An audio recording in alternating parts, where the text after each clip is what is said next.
Giants hero. That was the call last night over at Founders Park, where against the vaunted North Florida Ospreys. Almost got us again. Yeah, it was close. Too close for comfort. But we won. And a win is a win, is a win, is a win, is a win. That's all we need. We just need to win. And we got it. Take that, Ospreys. Make your drive back to North Florida and take that. Finally. Where exactly is it? Is it in Jacksonville? I think it's, yeah. Okay. Yep. Duval. Yep, somewhere in that area. So, yeah, we finally get one last night. Baseball team, look, I don't think the committee, at least I've never heard of the committee looking at midweek games and be like, oh, you won 3-2 and 10? Knock them down a seed. Oh, you won? Okay. And right now, South Carolina, those are absolute must-have, can't-lose games last night, and they finally get the job done. Well, the big thing that gets the theme for the season is that they haven't lost any of those games. They're 20-0 versus Quad 3 and Quad 4 teams, so they have not won. They have not lost any of those games. So if there's any saving grace for the season, that has been it. That's good. I think we should have that conversation a little bit later. That's good news. So last night, that is how all of that went down, and South Carolina gets the victory. Tonight, by the way, if you haven't seen the news, I guess Jen will give the weather report here in just a little while. Sounds like we are expecting some thunderstorms to roll in late afternoon, and because of that, softball has canceled their game coming up against Winthrop. So no softball tonight for Ashley Chastain Woodard's ball club. They will get ready for the weekend series. I believe it's against Auburn. I don't have it right here in front of me. But South Carolina, no softball tonight. Again, Jen will give you the weather report. I believe, Jen, what is it called for? What have you seen, about 5 o'clock, 4 o'clock, maybe some thunderstorms rolling in? Yeah, it's actually looks like off and on really throughout the day. Gotcha. See some showers, but then kind of after lunchtime, that's when it just starts to pick up. Okay. So, no softball tonight, and we've got that on the docket. Last night, lots of playoffs. Big time. A lot of fun with the playoffs last night. The old guy's still cooking. The old man is still cooking out there, along with the young guy.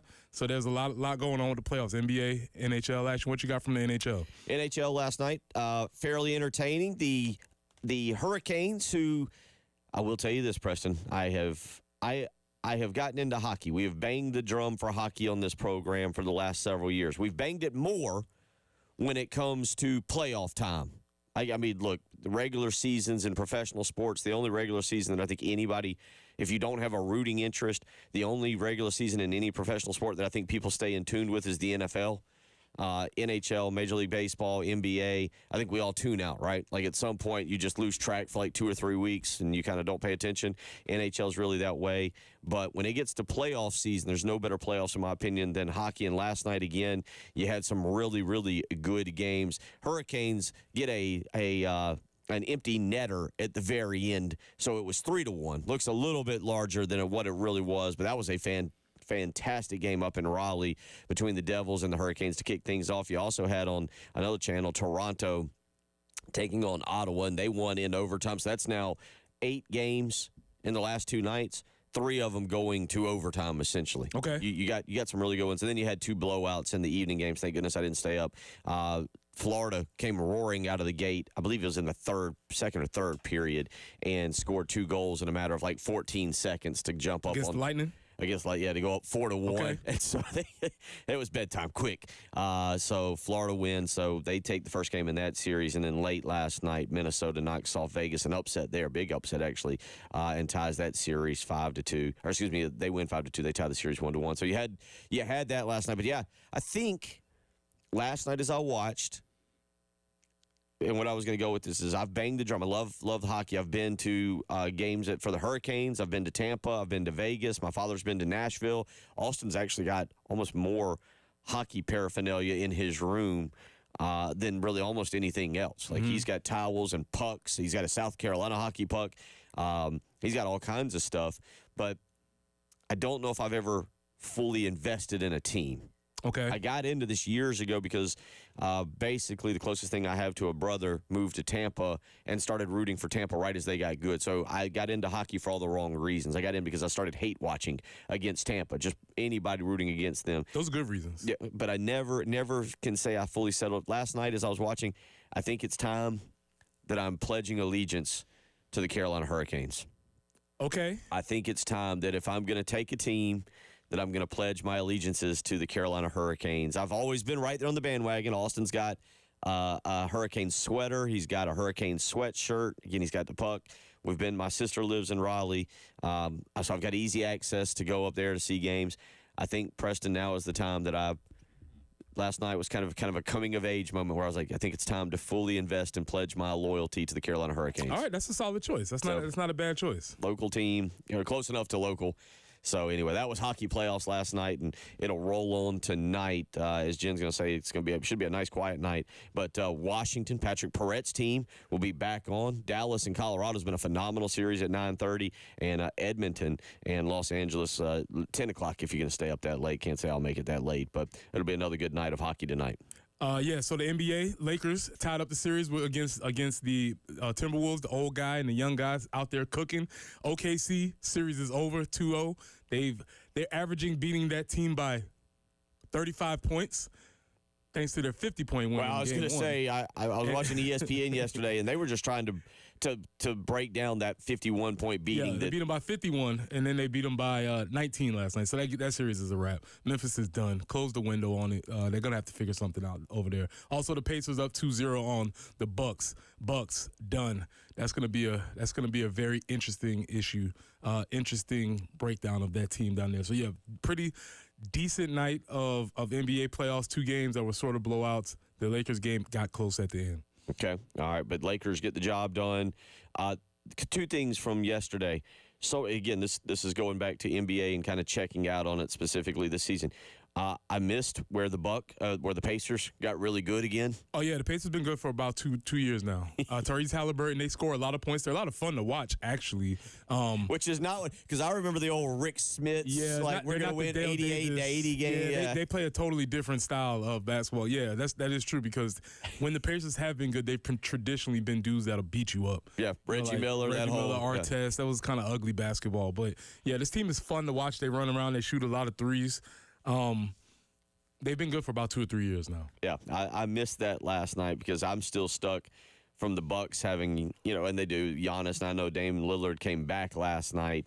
Yeah, which is the big problem because they brought their big gun back and they lost. So yeah, not only brought him back, but brought him back questionably early from what I was understanding last night. Right. But so I missed that. But the Pacers apparently pretty good, and so they go up 2-0 last night. So you had all of that coming up today. We got a lot to get to. We'll do some more spring football, kind of wrapping it up here. Recap from that.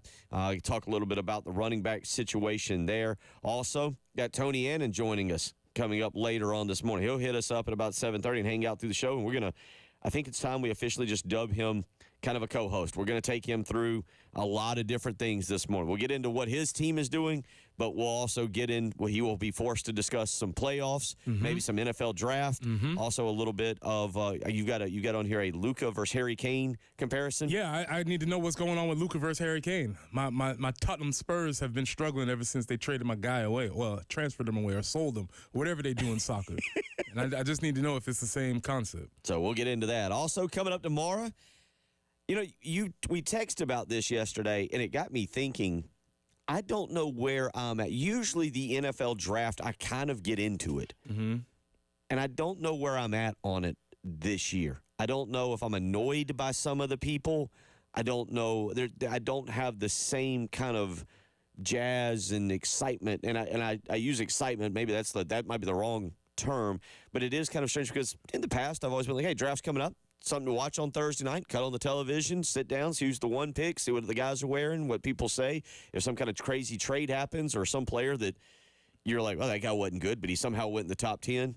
I give you an example. Not that I, again, really know enough about it, but Mason Graham, yesterday I was watching a draft preview show, and they're talking about him being the 4th best player in the draft and being taken very, very high up. They were talking about the Browns, I think, have the best odds of somehow ending up with Shedeur Sanders and Travis Hunter on their team. There's a possibility. So there was a lot of stuff that I caught yesterday that was interesting. But, yeah, I'm trying to figure out where I'm at on this draft. Yeah, that's fine. I think there's going to be ample storylines tomorrow. Maybe the number 1 pick is a foregone conclusion, I think. But anything after that, there are going to be a lot of stories. You talked about somebody getting drafted higher than you think they're good. Hello, Jackson Dart. Jackson Dart has pulled the old quarterback switcheroo on everybody, and the old thing where people just get real desperate and like, oh, he played quarterback. Let me draft him pretty high. The next Matt Corral, Yeah, who is now leading your Stallions. USL Stallions, 2-time back-to-back. He wasn't there for the first championship, but he's been a cornerstone piece of the franchise moving forward. There's ample storylines that everything you said, trades, storylines. Somebody's going to get drafted higher. Somebody's going to get drafted lower. There will be plenty of interesting things to keep up with. So a lot to get to this morning. We'll get to all of that, but we'll talk a little baseball. South Carolina. The only word I can say right now, they survived. The season has not come. It's not mathematically eliminated. If we were looking at a standing sheet, it doesn't have the E, the little lowercase e next to their name just yet. Big series coming up this weekend, and we'll talk a little bit about that and let you hear a little bit from Paul Maneri last night. Did Paul Maneri get a little excited? He's pretty even keel. Did we hear his excitement? We'll let you listen to that. You're listening to Preston Thorne, Bill Gunner, Jen Jensen. It is the early game.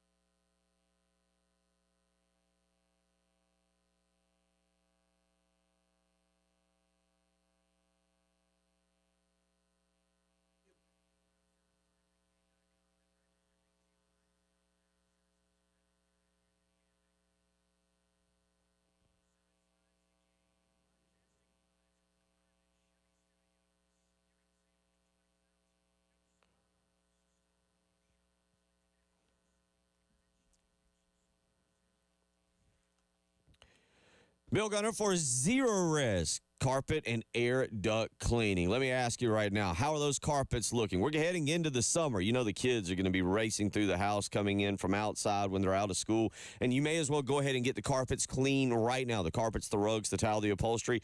Get them ready for summertime, and with Zero Res's patented ZR water technology that does not leave behind harsh chemicals or a sticky, soapy residue, you can be guaranteed that those carpets will not only look fantastic, but they'll be safe to play on, both for the kids and for you, of course, as well as the pets. So give them a phone call today and line up the great April sale. Right now, mention me, Bill Gunner at 107.5 The Game, and you can get 3 rooms clean for the price of 2. You heard that right. 3 rooms clean for the price of 2 when you mention me, Bill Gunner at 107.5 The Game. So give them a phone call, 803-262-4020, or book online, ZeroResColumbia.com.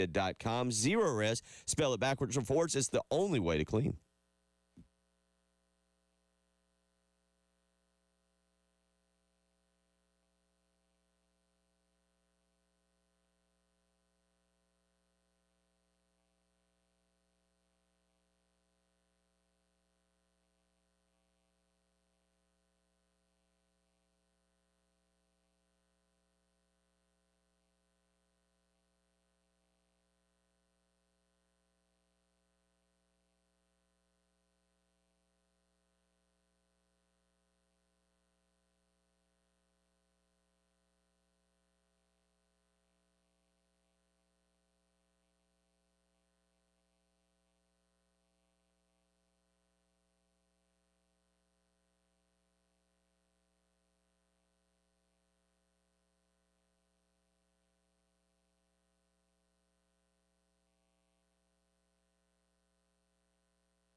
Kelly Mill Road near Highway 1, we have a report of an accident there.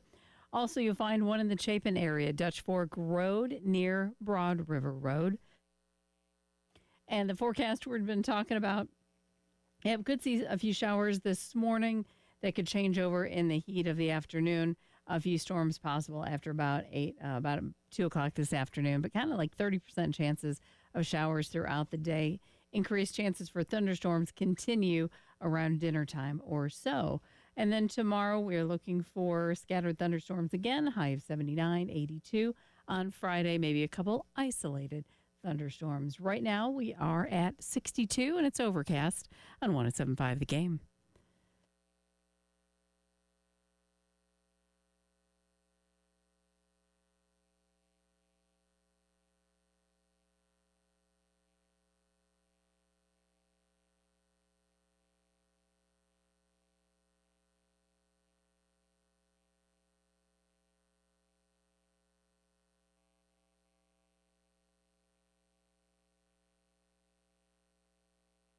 Inning running second base, the 3-2. In the air to center field. Racing back is Mono. It's up over his head and at the wall.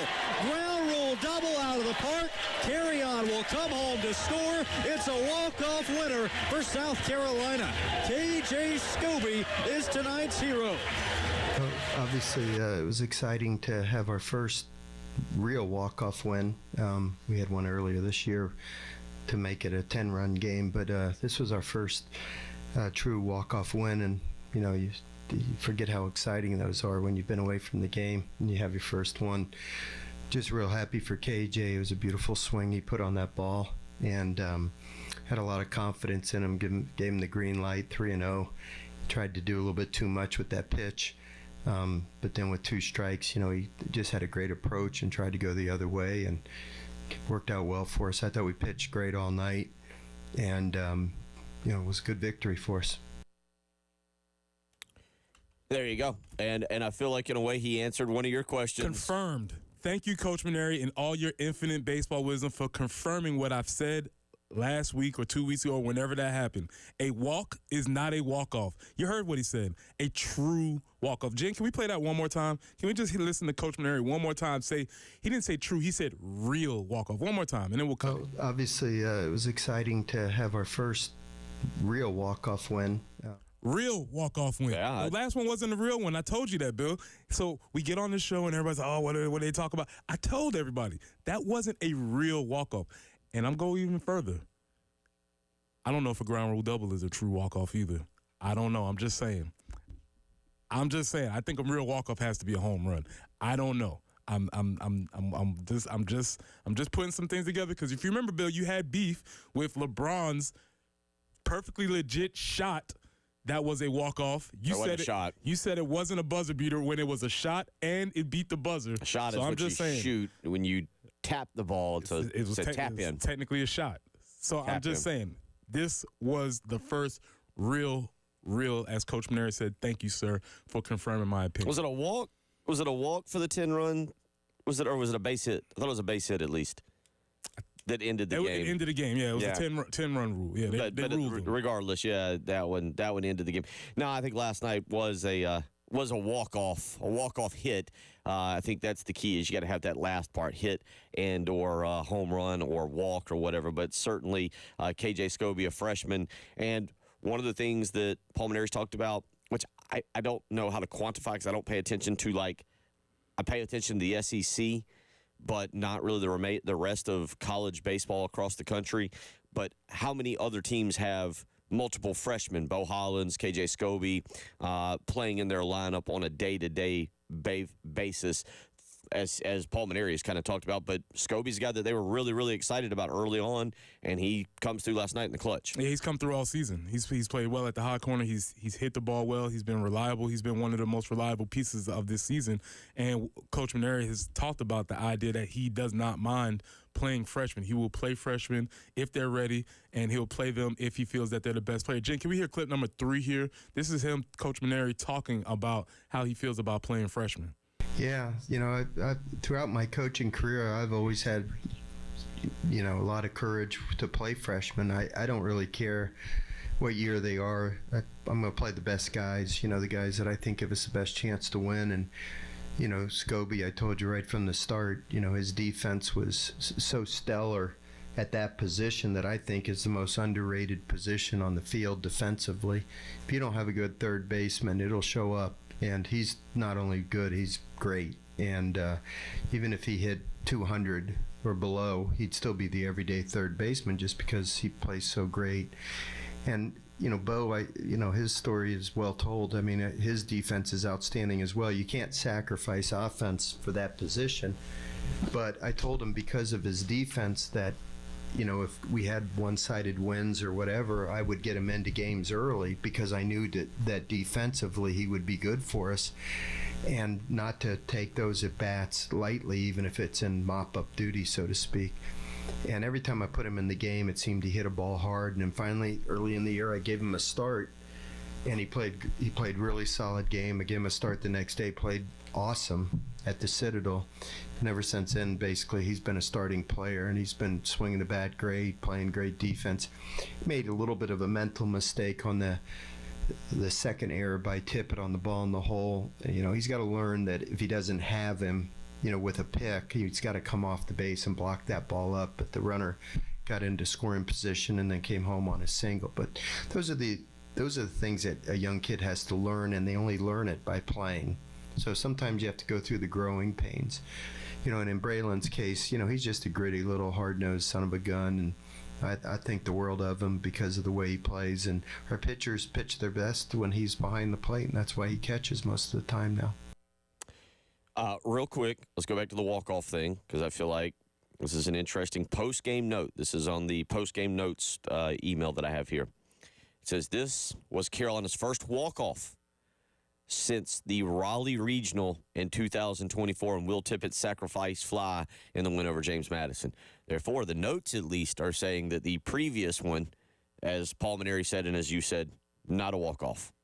So if you're looking for confirmation on the post-game email notes, says it is Carolina's first walk-off since last year's regional against North Carolina State up in Raleigh, or against James Madison in the Raleigh Regional. Okay. Confirmation for you. No, I disagree, but it's fine. I understand what they're saying. Okay. Yeah, right. I still think a walk-off should be a home run. Okay. All right. So there you go. So the post-game notes there with that. Also, by the way, last night, Ethan Petrie, he had a hit there in the bottom of the fourth. That was his 200th career hit at South Carolina. Again, I think the story of Ethan Petrie is going to be really interesting over the next 4 weekends, and maybe throw 5 in there if you throw the SEC tournament, because of how we end up defining his career here at South Carolina. If it goes out with a whimper and they don't make the NCAA tournament, he's going to go down as a great player here that I'm not sure how many people will remember. Well, yeah, that's very possible. He has to get to the record so that they could at least have that. But yeah, he might join a list that we've talked about here of players who were stellar in their career, but just happened to play either at bad times or on bad teams. Last night, KJ Scobie, as we mentioned, 2 hits. Nathan Hall had a 2-run home run that put the Gamecocks up early. One thing about last night, Preston, and we've talked about this. Now, it's North Florida. Let's not get overly fired up here. But South Carolina left 11 guys on base. And we talked about clutch hitting, not being able to make the play. I still go back, talking about Petrie. I believe it was Texas A&M 2 weeks ago on a Thursday night. He's up with 1 out in the top of the 9th, has a chance to drive. I believe it was Hall home from third base, doesn't get the job done. Last night, you finally did see somebody get a clutch hit for South Carolina in a key situation. Yeah, they eventually got the hit. You wouldn't have liked it to have come to down to that situation. You would have liked to have driven in some of those guys that they left on base, but that didn't happen. So they had to lean on the pitching last night. Pitching got them through, and they held on long enough so that they can get the hit. As you said, at this point in the season, a win is a win. You know what they are. Onward. Yeah, you get Kentucky coming up this weekend, a Friday, Saturday, Sunday series up in Lexington. And look, we can play this. We can play this game each and every week because it's true until they get swept or lose. It is the biggest series of the year because you simply can't lose. And they've got to sweep one somewhere along the way, quite frankly, and somehow get to now what is going to be 9 wins over the next 12 conference games, not counting, again, continuing to win the 2 other midweek games. But last night, you get the job done, and that's the most important thing. Kentucky, by the way, for those of you wondering, not exactly setting the world on fire either in baseball. They're 23-15. They are 8-10 in conference. That's better than being 4-14 in conference. I think the math adds up on that one. And just glancing real quick at that, Kentucky is at home. They are 13-9, so not exactly a dominant team. Now, they did just go on the road just about, a week ago, and I believe take 2 of 3. I think it was on the road. Take 2 of 3 from Tennessee. So much like what Texas A&M did and heated up, Kentucky appears to be doing the same thing. Yeah, doesn't matter. They got to play who they got to play, and they got to go out there and win if they have aspirations of playing in the postseason. 803-404-6100. How you can weigh in if you want to text in this morning. We'll get to some of those coming up. Also, we'll talk a little bit about some football, some running back situations. Last year was just pretty cut and dry, wasn't it? Yeah, we had the answer last year. Put him on a rocket. Launch him. Launch him. That was it. Yes, thank you. Launch him. All we had to do was launch him. This year, maybe not so much. We'll talk about it. You're listening to the early game.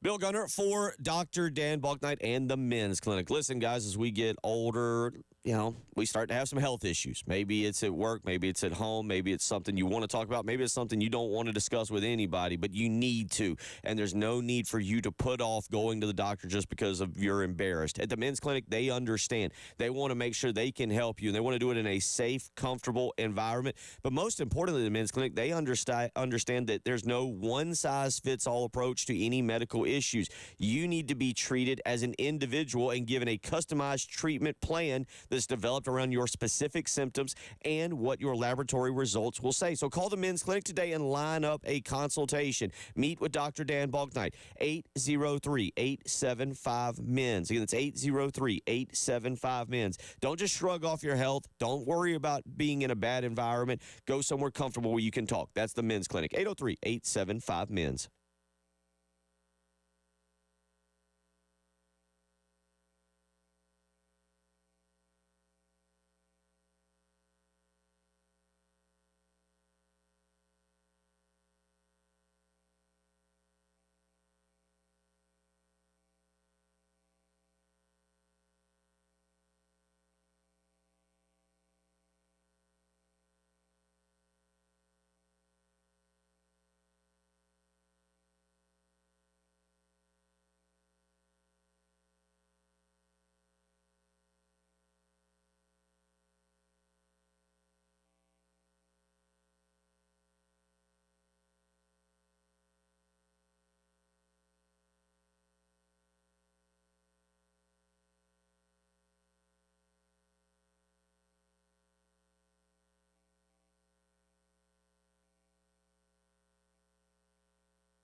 And still a couple incidences that we need to make you aware of at Kelly Mill Road near Highway 1.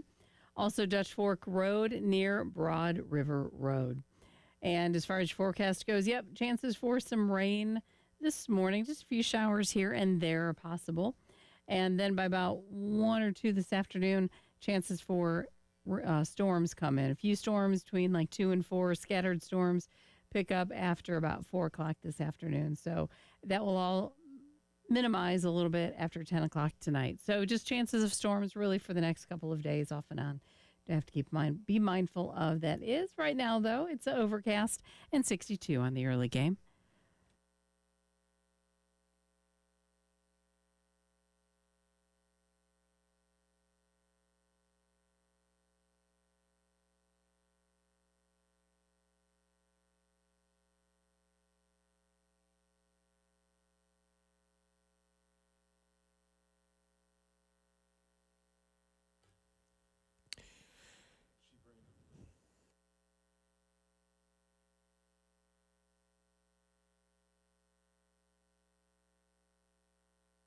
Remaining 2 timeouts.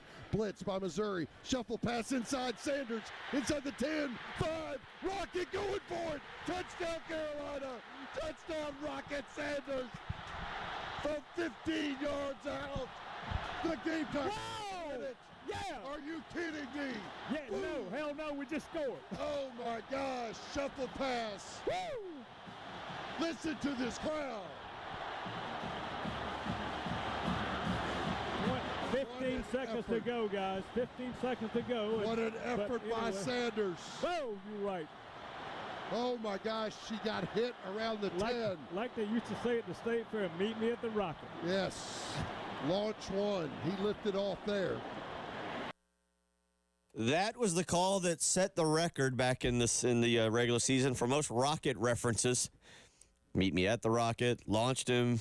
Most Rocket references ever in a 30-second span during a college football game. Congratulations. What a time. Might have to rewatch that tonight, actually. What a game that was. Now, I didn't realize that was with 16 seconds left. So was that technically a walk-off touchdown? No. There was time left. Okay. There was time left. Okay, all right. We still had to survive. Okay. I've seen things, buddy. true. I've seen stuff. It's true. But no, that was not. But Rocket Sanders last year was the guy. We knew that. You had some nice backups behind him. Oscar Attaway could come in and spell him a little bit. This year, not the case. Yeah. All right, we don't think it's the case. No, it's not the case. I would say it's not the case unless something comes through, because the reason why I say it's not the case, because when they said we got Rocket Sanders, everybody said, ooh. There wasn't a lot of, let's look and see if this guy's developing. Can he take snaps? Who's going to be the shit? We knew exactly who the guy was going to be when it was told that we had Rocket Sanders through the transfer portal. Currently, at the end of this spring, we don't know. Our hands are up. Will somebody develop? Maybe.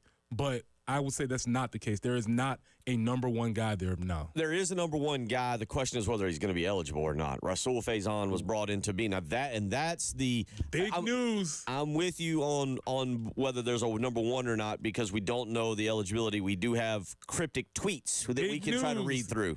Rasul Faison yesterday posted prayer hand emojis. He's got a big exam coming up. Posted prayer end of the semester. Emoji. He posted one emoji, not even multiple. So I don't know if it's a difference if he posts multiple or one, but he posted one prayer emoji. That could mean his situation is cleared up and he's eligible. Could mean he's praying because his situation is not going right. I don't know what it means, but that's the news. In 2025, that's what counts as breaking news. Shul Faison posted prayer hand emojis. Yeah. And again, maybe he's just got a very big exam coming up that he just wants some prayers helping trying to study. Or since he's 25, maybe he got his insurance rate got cut or something like that. I don't know. Maybe he's really dealing with some actual adult issues. I don't know. So who knows with the 25-year-old? He's being thankful that his dishwasher got actually fixed. that Home Depot's got a big sale this weekend, and he's got to do some gardening. My gosh. If I could say the amount of time that I've spent because the fridge in the shelf in my refrigerator broke, and they have discontinued the model They no longer sell this shelf. I've been scouring the internet. I cannot find this specific shelf, and it has been an albatross trying to get this. So if that's what Rashul is talking about, I understand. I would post prayer hand emojis if I found this refrigerator shelf. So because again, there's a lot to laugh at here. Because video is limited. Because we're going off of the eyeball test. It's back to 1986. We're back on spring games 1986. Limited video eyeball test. We are trying to figure out the running back situation between Oscar Attaway, Jarwan Howell, Matthew Fuller is in that room as well. Rasul Faison he did go through spring practice. For what it's worth, he legitimately did go through spring practice, took a bunch of snaps, played in the spring game on Friday night. We just don't know his eligibility, but to your point, we're trying to figure out who would be running back number 1 this year, who's going to carry the load. That's the big question. So if he is eligible, we assume that it's going to be him. If he's not eligible, then you go down to the next guys, and you have Oscar Attaway and Jarwan Howell. I was very big on Jarwan Howell based on information that I gathered. Some folks I knew from South Carolina State, people that had seen film, JC had vouched for him. Seemed like he was going in the right direction. Looked like he was going to get a lot of snaps against Illinois. Fumbled. That was the end of his carries for that. So we're interested to see how that. Oscar Attaway, another vet, older guy, much older guy. 25. I think he'll be 25 during the season. He's older. And also, if you see Oscar in a suit, it's like, yeah, he's definitely selling somebody insurance, right? He's somebody's pastor or something. He's played for a long time, played a little bit last year, looking here. Had more carries than I actually thought. He had 77 carries for 295 yards. He was a good spell for the ace. I don't know if he's going to actually be able to be an ace. And then when you think about at 25, there's two things going for you. One, you have the experience, you have grown man strength, but also how much are you actually going to develop at 25? I think at 25, there's not more space for you to grow. Well, you would say that football, I think you and I have had this discussion. Typically, we're having this discussion about NFL players. Right. But at 25, you've that's about, for an NFL player, about peak time. I know different positions kind of are a little bit different, but for a running back, I mean, you go back and look, most running backs were peaking out at about 25, and then about 28 was really the downhill start. Correct. Except for Frank Gore, and for Adrian Peterson. Well, Frank Gore never peaked. He just ran 3 yards at a time, so he just kept it in third gear the whole time. That's why he didn't have to burn out.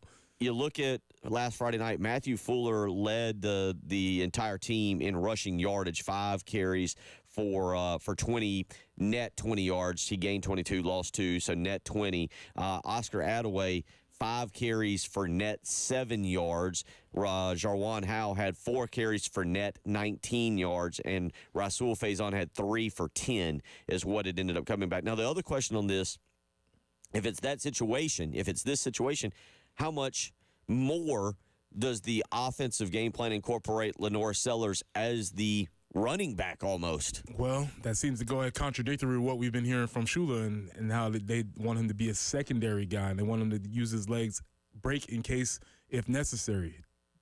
Those two ideas seem to be in contradiction of each other. So I don't know. But you're right. That would be a logical answer. If you can't get the carries that you need out of the running backs, you would get it from the quarterback, who would be a secondary source.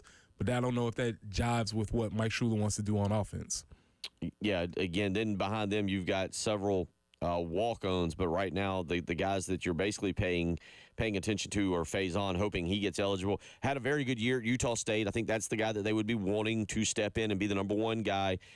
Jarwan Howell, I think, is the guy that you look at and you're like, man, this guy's got to protect the ball. He's the one maybe who needs to have the biggest summer because maybe he's got the build at about 6'1", 220, 225. I always get iffy about those weights because you know how they fluctuate. But that's the guy I think everybody's looking at like, come on, please step up and become the guy. And then Oscar Attaway seems like a nice complimentary second back. To whoever. Yes. Yeah, that makes a lot of sense. Also, for the future and health of the program, you would like Jarwan Howell to be around for a while. And then you've got Matthew Fuller, who was a guy that they were excited about. It's interesting because we talk about the quarterback room seems really good. The wide receiver room is young and seems really good. The running back room, you're kind of like, oh, boy. We're hoping Howell steps up. Faison is 25. Hadaway's 20. Will be 25 during the season, and then Matthew Fuller. This is a huge recruiting class, and the guy that they've really focused in on, Carson. I believe it's Carson Baker. I believe a lot of people are kind of now projecting that he may end up at Ohio State. I think he was back on campus this past weekend, but otherwise you're going to be back in that transfer portal next year, trying to dig out a running back from somewhere. Yeah, that's the situation. They need to get this. They need to get this taken care of. As I said, last year when we had the Rocket, it felt a lot better knowing that was back there. This year feels uneasy, reminiscent of maybe 2 years ago when we didn't know what was going on at running back. 803-404-6100. We'll wrap up our number one when we return, and Preston's going to stay on it. What is a walk-off? We'll keep that discussion going. We'll explain to you when we come back. It is the early game.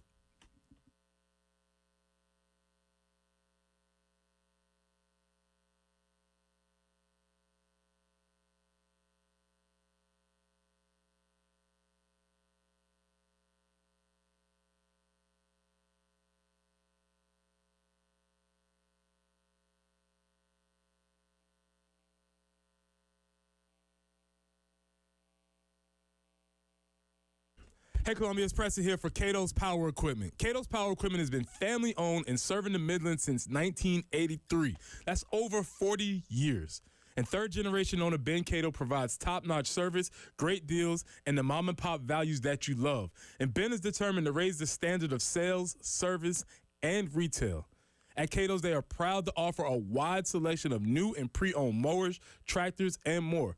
So if you're ready to invest in something new, the friendly team is there to make the process easy, help you choose the right equipment, find financing options, and keep your gear running strong with expert service and parts. So swing by Cato's Power Equipment today or call them at 803-254-3711. That's Cato's Power Equipment at 803-254-3711.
6:47 on your Wednesday morning. Bill Gunner, Preston Thorne, Jen Jensen want to remind you about the Palmetto Citizens Federal Credit Union Grand Slam giveaway. If a Gamecock batter hits a Grand Slam, you can win all the cash in the pot. Well, last night, no Grand Slam. So guess what? That means Friday night's game against Kentucky, $250 are in the pot. You just need to go to 1075thegame.com to get registered. Again, it is the Palmetto Citizens Federal Credit Union Grand Slam giveaway. And if a Gamecock batter hits Grand Slam, you win the cash. Again, go to 1075thegame.com to get registered. $250 in the pot. So a Grand Slam, well, that happened last Saturday, Preston. Last Saturday against Texas A&M. There was a Grand Slam, and you know what that was? There's actually 2 Grand Slams, I believe, in that game. Yes, there was. In the same inning. Correct. Do you know what the second one was? What was the second one? That would be a walk-off. And then I would agree with that definition because I think a walk-off has to be a home run. But, Bill, did you know, this is according to Google, AI overview, which can absolutely be wrong a lot of the time, but according to this, the phrase walk-off to describe a game-ending hit in baseball was first used in 1988. Okay. So I had a conundrum with that because at my age, if somebody says 1988, I'm thinking, oh, that's pretty recent.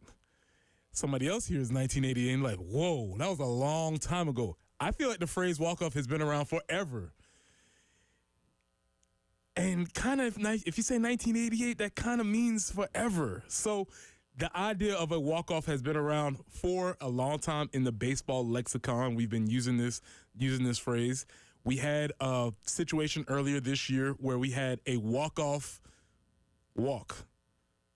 Right? No, you had a walk-off hit to end this is what it was. I know where I'm getting confused. Baseball had a walk-off hit to end the game in a run rule. Right. Softball had a walk-off walk to end the game in a run rule. And I vouched for both of them. I said neither one of them were actual walk-offs because they didn't actually end the game. So my big question, and then you had a whole situation with LeBron where you continuously deny his buzzer beater.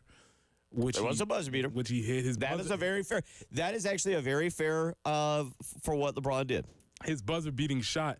And so my question is a ground rule double a walk-off? According to some folks, it is.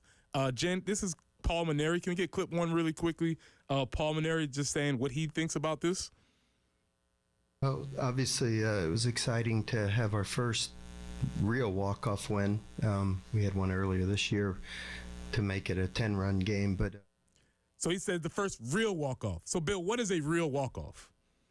Well, where I think he's going and what I'll agree with is the fact that in this situation, the game was tied and he won the game, whereas South Carolina was going to win the game. Whatever game that was, they run ruled somebody. They were likely going to win the game after the Texas A&M game where they're up 10 runs in the 6th inning. I don't know if we can always say that they were going to get it done, but the bottom line is this was a situation, extra innings, tie ball game. You won the game with your hit. Okay, all right.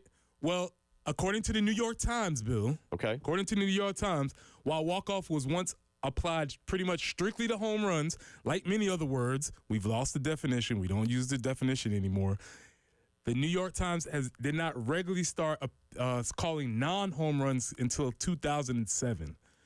So from 1988 to 2007, the word walk-off applied to home runs.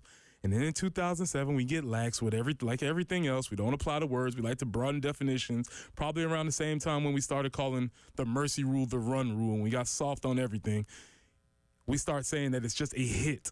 And I would position that I would like to go back to the days where a walk-off is strictly considered a home run. Okay. If that's where you want to take it, I'm not going to argue with you. This is kind of the same as me saying that I did not agree at all with the LeBron James, the buzzer beater. That's actually what should have been used for the tip in that Luka, the shot that Luka missed, and the tip in that LeBron just happened to have that basically just about any NBA player could have made. But it was a buzzer beater. So then if you're going to go walk off, you got to have a definition. Either you got to go with a new wording, a new phrasing for the home run, perfectly fine.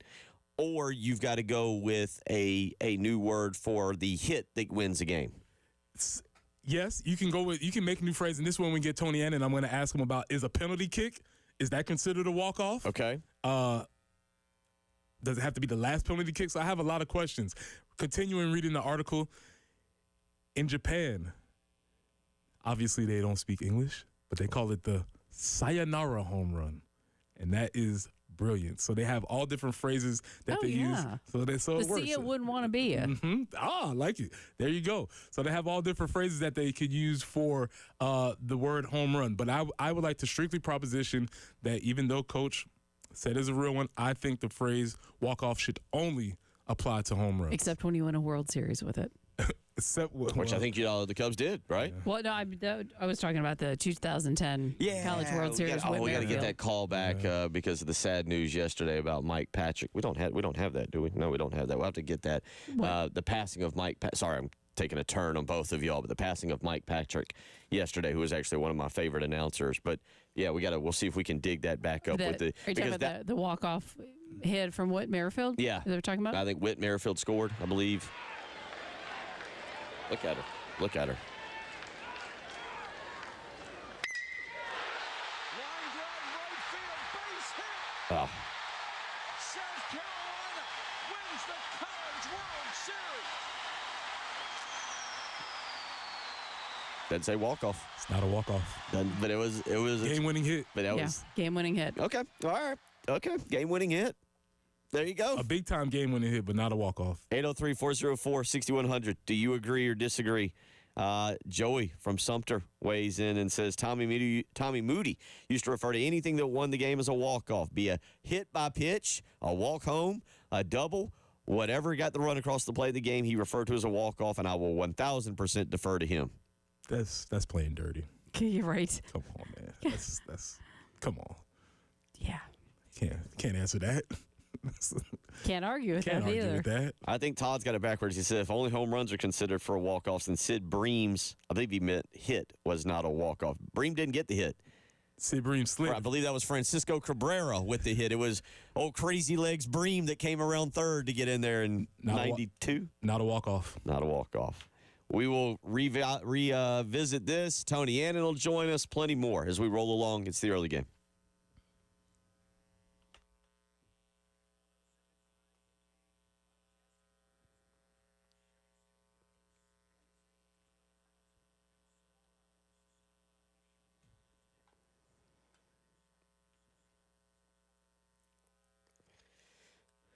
Bill Gunner for the Mortgage Guru, Jacob Crowder and First Palmetto Bank. Now is the time. You need to be calling Jacob and seeing what options are available to you, what interest rates, what plans. Maybe you're a first-time home buyer. Maybe you're buying a second house. You need to be calling Jacob Crowder to see what interest rates, what the down payment is, what the monthly mortgage payments are. Jacob, working with First Palmetto Bank, has lots of options. They're local, which means fast, quick underwriting, all the things you need to make that next great purchase. But you got to make the phone call first and talk with Jacob today. 803-719-1005. Again, that's 803-719-1005. Jacob Crowder's been working the Columbia market for over 20 years, and now at First Palmetto Bank, he is ready to help you, but you've got to give him a phone call. With his experience, he loves helping his clients meet their mortgage needs. Call the Mortgage Guru today, 803-719-1005.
Still working an earlier tie-up, Kelly Mill Road near Highway 1. Also, Spears Creek Church Road near Wood Creek Farms Road.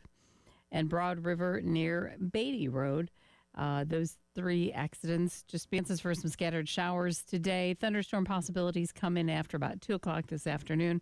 And we have those chances really for the rest of the afternoon and evening till about 10 o'clock tonight. So just off and on showers and thunderstorms possible. Scattered thunderstorms tomorrow, 79 for the high, 82 with isolated storms on Friday. Right now it is 62 on 107.5 The Game.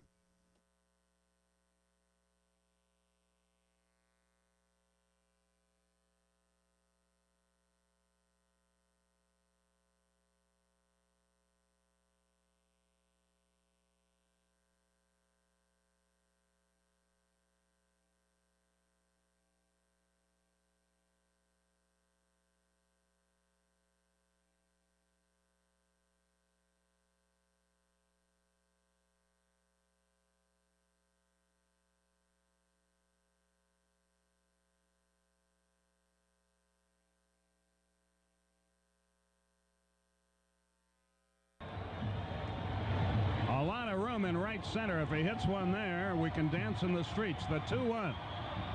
Swung line drive left field. 1 run is in. Here comes Breen. Here's the throw to the plate. He is safe. Braves win. Braves win. Braves win. Braves win. Braves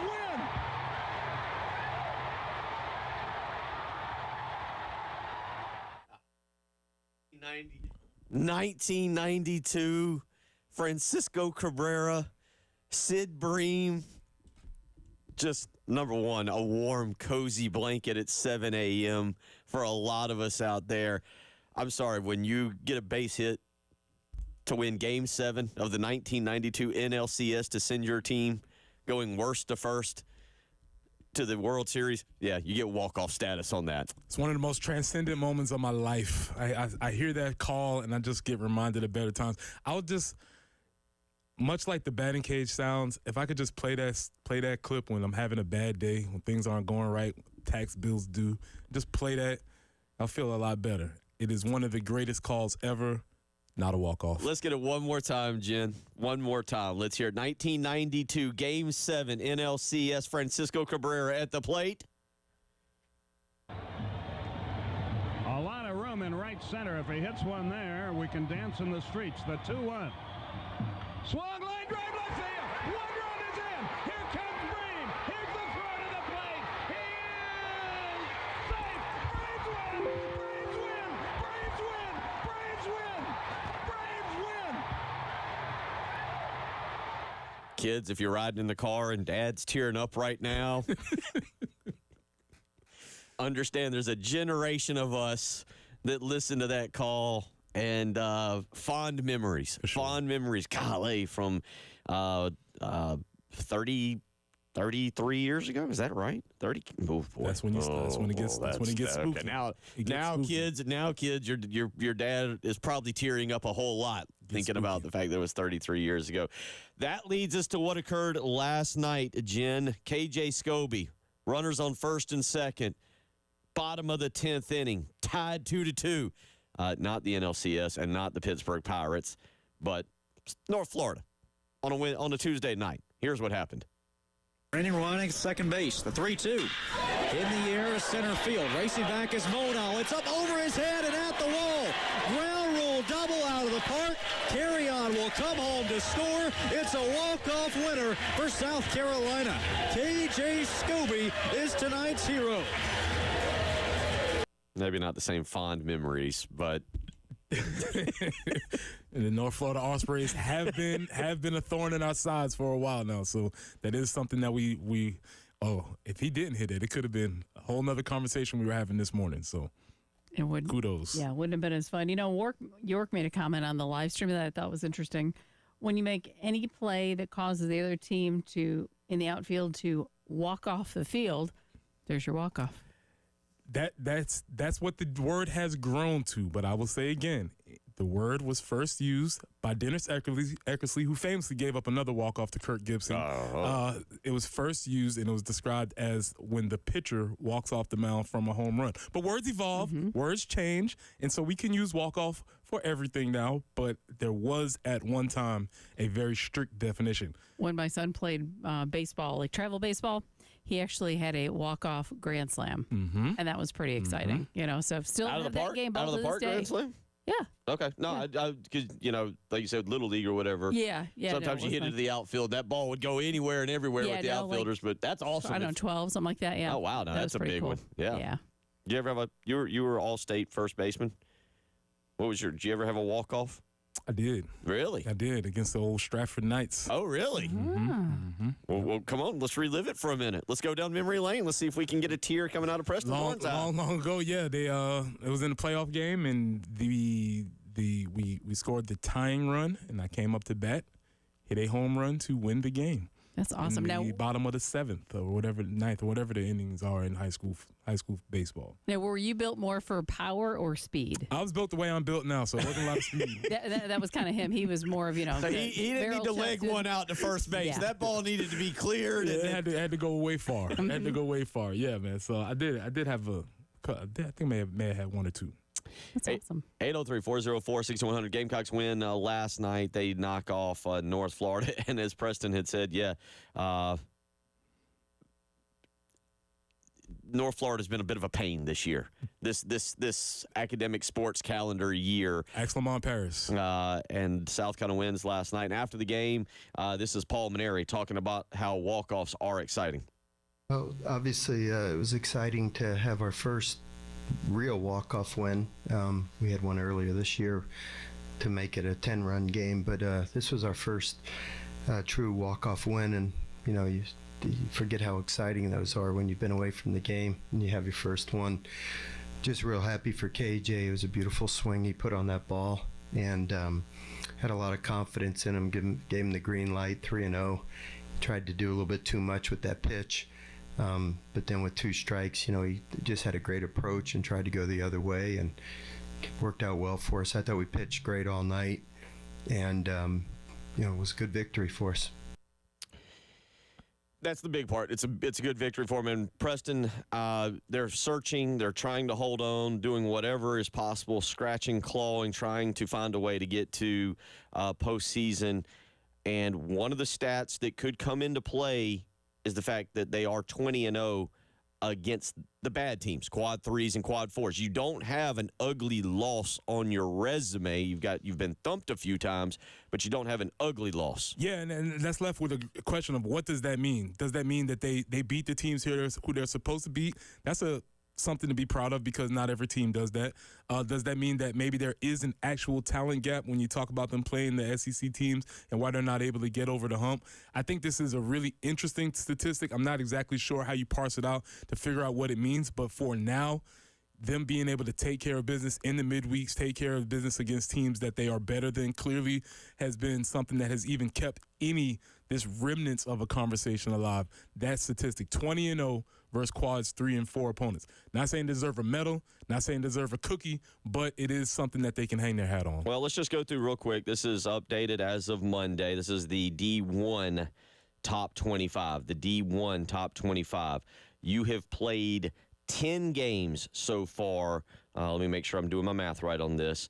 10 games against top 10 competition. And that's key to say, because those are good teams. Clemson is number 2. For those wondering, Texas is number 1. Clemson, according to D1 baseball, Clemson is up to number 2. Oregon State is 3. Florida State is 4. Arkansas is 5. Tennessee is 6. You've still got another series against LSU, which is number 7. We got the one loss to North Carolina. That's 8. And then you got Vanderbilt at 9 and Georgia at 10. We know the SEC is very good at baseball. We know that South Carolina is not as good as the top 10, but you're 0-10 against top 10 competition. South Carolina's history does not suggest you should be 0-10 against top 10 competition. Maybe 3-7 at absolute worst. South Carolina should be. We are accustomed to them for the vast majority of my lifetime being a top 10, top 15 team themselves and being competitive. They've not been. As a matter of fact, that Arkansas series was very ugly. There was the North Carolina game, though, that they were in the 8th inning, and they gave up 5 to lose 13-8. Clemson, they're in the game at the very end of all 3 games. They just couldn't get the job done. And, that's part of baseball. You got to win. You keep scrolling through that. If you want to back it out to top 15, Oklahoma is back up to number 14. So now, not only are you 0-10 against top 10 competition, you're 0-13 against top 15 competition. You keep backing that up just a little bit more. Mississippi fell to 23, so now at least you've got 2 wins. You're 2-14 against the top 25. And I say all that because I think we're so quick with the baseball history here to say, man, that's a bad team. They're a bad. They're not a bad team. But what is evidently clear, very, very clear, they're not a top 25 team either. They're kind of in that Miami Heat purgatory range where they're good enough to beat the bad teams, not good enough to beat the good teams. They are an average team. Right. They are an average team. And in South Carolina, average is unacceptable. Right. It's bad. Average is bad. Average is bad. So that's where they Kind are. of like how my mother used to talk about my grades. I think it's a C, Ma. Well, Ma, it's a C. Anybody can make C's. Like, what do you mean it's a C? You just had to train them. Finally, my father came around to that. Look, you're just a C student. Good job, son. Oh, that's a B? If it's average, that means I'm better than half the people. Here's a $20 bill. That's a B. Good job. She wasn't going for that. Yeah. So, and that's where they are. But 20-0. Again, they're not eliminated. You have these series still coming up. We mentioned at Kentucky this weekend. You do have that LSU series in there as well that's going to be really difficult. I think there's a series I know the women are playing Auburn. I can't remember all of a sudden if the men play Auburn. I'm pulling that back up very, very quickly here. I think they do. You also have a series against Florida coming up. Florida's scuffling this year with Kevin O'Sullivan, who everybody wanted to hire around here. Yeah, South Carolina goes to Auburn. So we mentioned it this weekend. 4 series left, 2 against non-ranked teams that you have to win, and quite frankly, the Florida series here, you probably have to sweep. And then you've got 2 series left against number 7, 1 against number 7 LSU here, and 1 against number 11 Auburn on the road. And, yeah, you got to win those series. But right now, 2, and as we mentioned, 2-14 against top 25 competition. We'll see. There is still a chance. There is still a chance. And so this weekend series, huge series coming up against Kentucky, there is still a chance for them to prolong the season. 803-404-6100. NFL Draft is tomorrow. We'll get into a little bit of discussion on that. It starts tomorrow, runs through Saturday, and we'll get into a little bit of tomorrow's discussion. You're listening to Preston Thorne, Bill Gunner, Jen Jensen. It is the early game.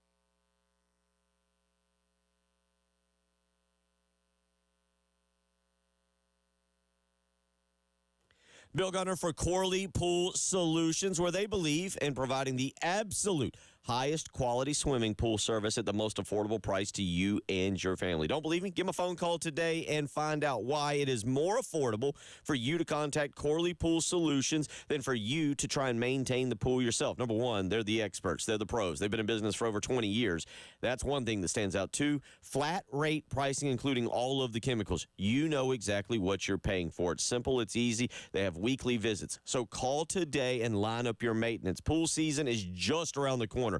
Shoot, for some of you, it may actually be here now. So don't wait another day. Give Corley Pool Solutions a call, 803-445-8109. Let their pros come to your house, maintain your pool, so when you come home in the afternoon, you can jump in, or when you have a party over the weekend, you can use that as your background for a beautiful evening. Call Corley Pool Solutions today and tell them Bill Gunner sent you.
I-77 southbound after Bluff Road. Still working an accident there, as well as Spears Creek Church Road near Wood Creek Farms Road.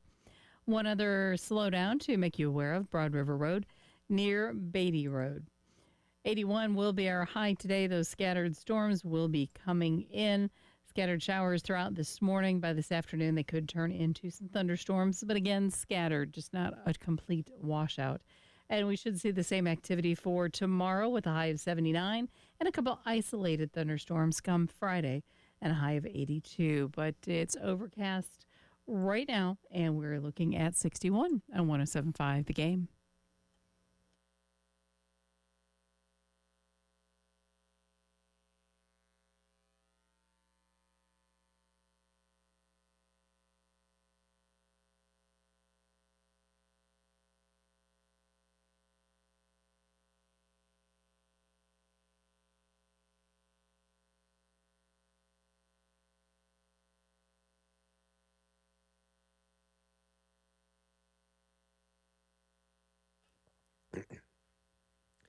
$7:18 on your Wednesday morning. We'll be joined by Tony Annan, men's soccer coach Tony Annan, coming up here in about another 10 to 15 minutes.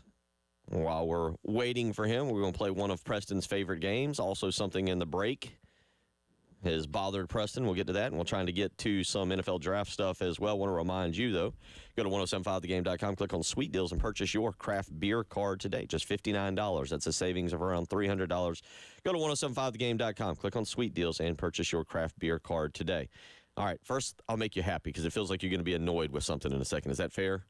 I don't know if annoy is the word. Maybe sad. Okay. Saddened. All right, saddened. All right. One of your favorite games to play is just saying names. Oh, well, it's kind of related. I was wrong. 1991 is the worst of first year. I get those 91, 92, 91 Braves.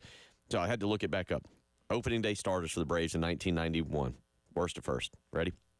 Rafael Belliard. Mm-hmm. Ron Gant. Mm-hmm. David Justice. Mm-hmm. Terry Pendleton. Mm-hmm. How about a Jeff Treadway? Oh, that's a good one. He used to choke up on the bat a little bit. Do you know who the opening day starter for the Braves was in 1991? This is according to the lineup I'm looking at here. No. I can't believe he is this old. Was this old? John Smoltz. Yeah. I thought Smoltzy didn't come around until about the mid-90s. Smoltzy was there, and he did it. Smoltz had two distinct careers. He had a start career, and he had the career as a reliever. Yeah, one of the goats for sure. Smoltz closed out the Pirates in Game 7 up at here. Let me just give you the name of the stadium. This just might also kind of make you feel good. Smoltzy closed out the game in Pittsburgh, Three River Stadium. Of course. Three River Stadium on AstroTurf. Doug Drabeck. Number 15. There you go. His little back in time stuff. By the way, also, how about a Kent Merker? I love him. Alejandro Pena. My guys. There you go. All right. 803-404-6100. How you can win. What do you got there that occurred to you in the break? Same thing. Oh. Names. Guys. Old times. Oh, boy. Watching the NHL highlights. I don't like when this happens. This usually happens to me in other sports where you see a player and you're like, I wonder, is that such and such is, and then you find out that it's their son. Yeah, like what happened the other night in WrestleMania where I realized that was Rick Steiner's son. Exactly. Same thing just happened to me. Apparently, Toronto Maple Leafs won the game last night, and Max Domi scored. Who is Max Domi? That's Ty Domi's son. Why do I know Ty Domi? Because, again, there was a very distinct period of 93 to 95 where I played NHL hockey, and I remember Ty Domi from that team. And so there's not that many Domis walking around. So I saw the name on the back of the jersey, and I was like, that's got to be. Sure enough, I'm old. Well, so I don't know. Not annoyed. I'm just we've gone down a path this morning of just being old. Yeah. How do I? Max Domi. 92 Braves clips. Last November's Missouri football touchdown clip from Rocket Sanders. Yeah, we're going down a path. 803-404-6100 if you want to weigh in on any of that this morning. NFL draft. I just remembered as we were discussing it, and I was looking up during the break, it's in Green Bay. Kind of interested to see how that plays out tomorrow night. Yeah.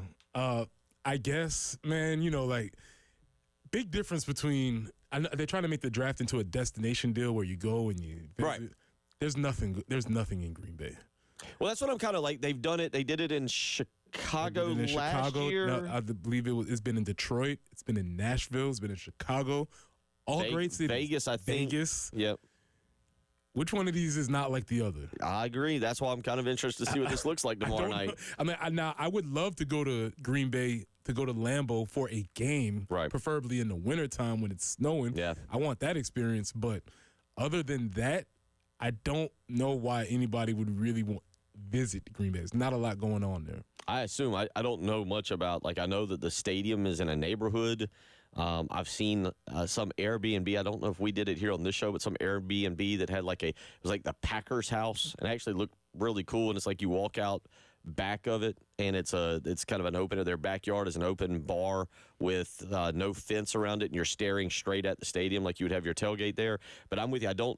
Anybody that's been 803-404-6100, I think they have a special little area, Titletown, I believe, where they've got some bars and shops and things. But again, I'm not real sure how they're I guess they're doing it outside of the stadium. I don't know what's around Green Bay. Nothing. There's plenty of space. There's plenty of room. Okay.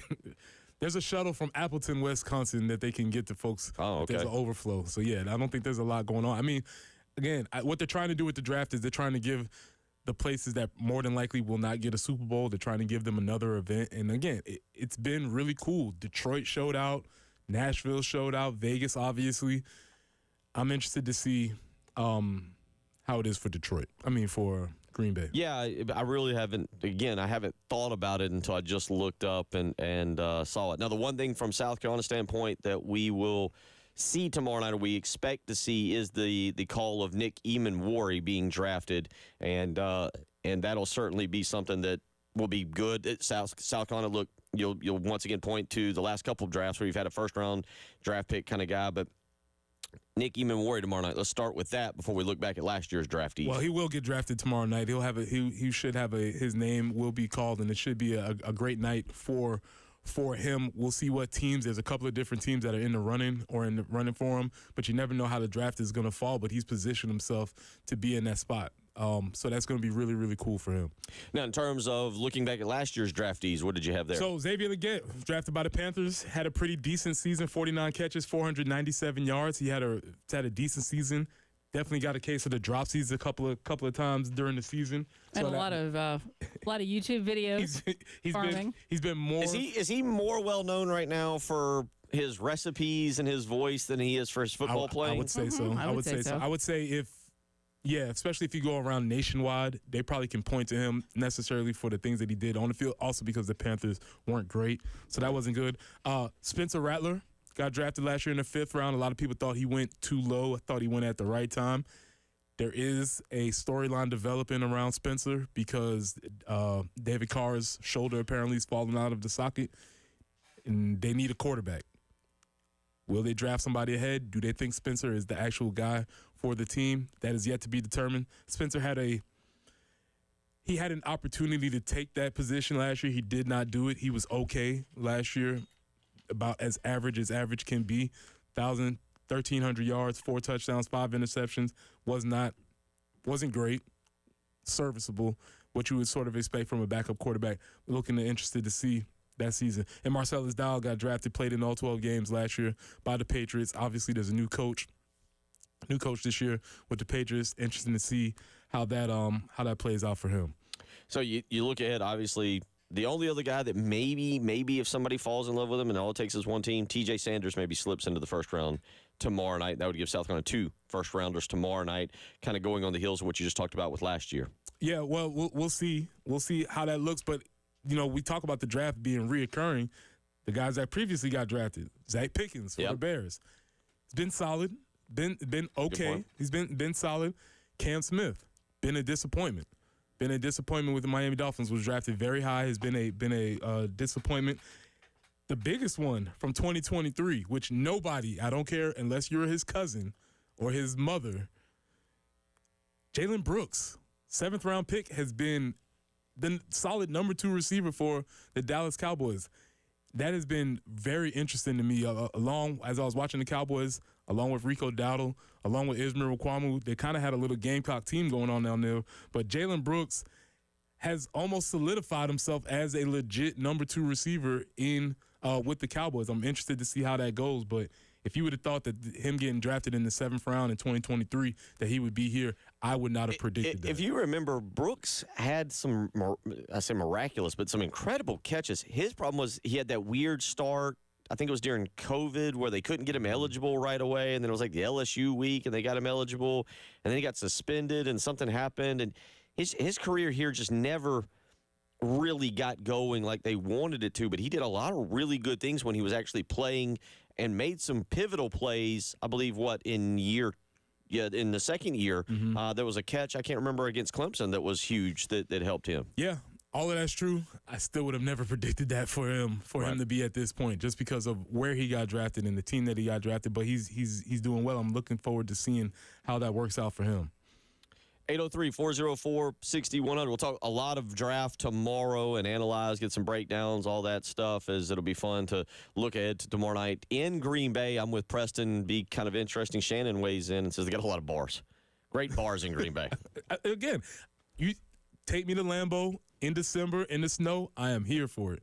In the spring, for the draft, yeah, I'm with you. 803-404-6100. Tony Annan has made his way in. He's here.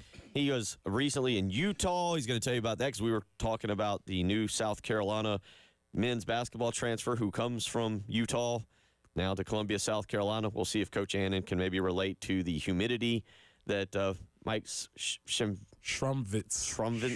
is yeah, tough one. and what the changes he'll have to adapt to coming from Utah to here. But we'll talk about the spring season for the men's soccer team. Very, very good spring season. And we'll talk a little Premier League. And Preston's got a Harry Kane, Luka Doncic comparison that he wants to get to with you. I have a question. Yeah, well, don't worry. We've got plenty of questions. We'll get to all of them. 803-404-6100 if you want to text in this morning. You're listening to the early game.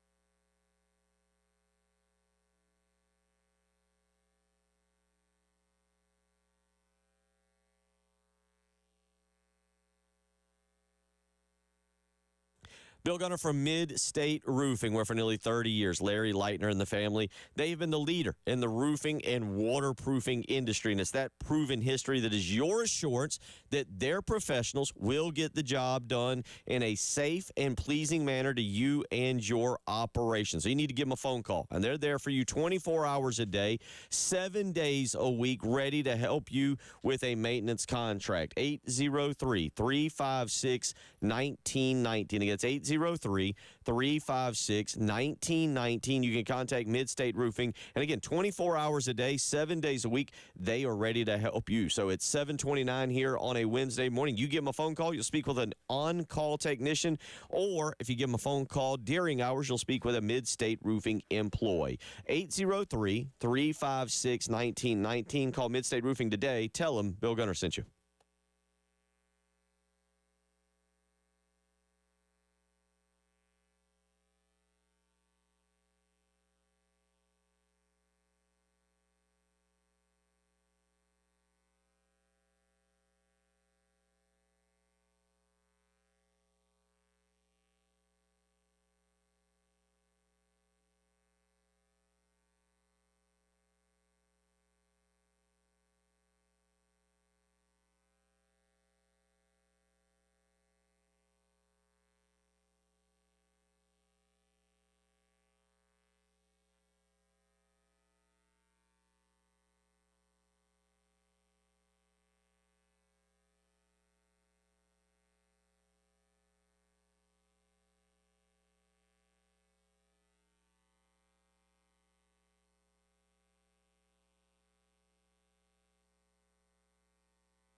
Bluff Road at Beltline Boulevard, also I-77 southbound before Fort Jackson Boulevard.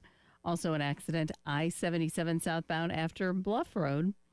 Spears Creek Church Road near Wood Creek Farms Road. One more tie-up to make you aware of.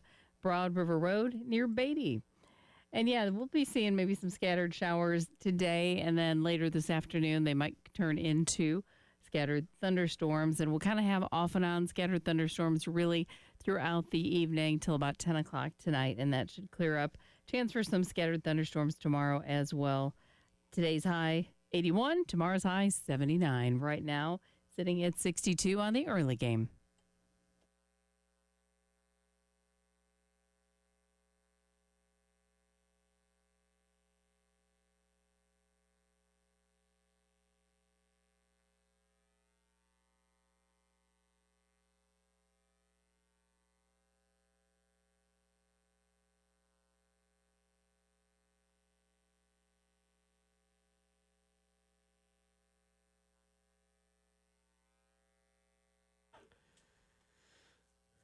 $7:35 on a Wednesday morning as we roll along here. Some of y'all weighing in this morning on it. Jay texting in and saying Smoltz. Here's another name for you. Smoltz was traded to the Tigers, from the Tigers to the Braves for Doyle Alexander. Solid. In 1987 for the stretch run. Yeah, hadn't worked out for the Tigers for a long time after that. I think they won. Didn't they win one? Since somewhere in the 2000s, yeah. What do you got for us, big guy? I think this mic right here. Yep, there you go. How are you?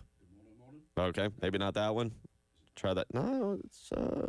Is it this one? Hey, yeah, okay, there you go. Mic. Oh, I don't know why that third mic didn't work. Yeah, you're so popular. We got to get you 2 mics. I got a big mouth. I need 2 mics. Welcome in, Tony Annan, men's soccer coach. Morning. How you been? Great. Yeah. You know, the way radio works is the more words you say, the better. Yeah. It's been a while since we've had you, so I know that you've forgotten how this works. I've forgotten how to talk, yeah. No, I'm good. I'm great. I've had a great few months. It's been good. Y'all have really had a great few months. For those that haven't really been able to follow, I know we've given updates on our Gamecock whip around, but you're coming off of a, I believe it was called the spring. What was the official title? The Carolina Cup, but a spring exhibitions Carolina Cup. Yeah, it's obviously like a second season for us. It's called the Carolinas Cup. Mm-hmm. So it's teams from North Carolina and South Carolina.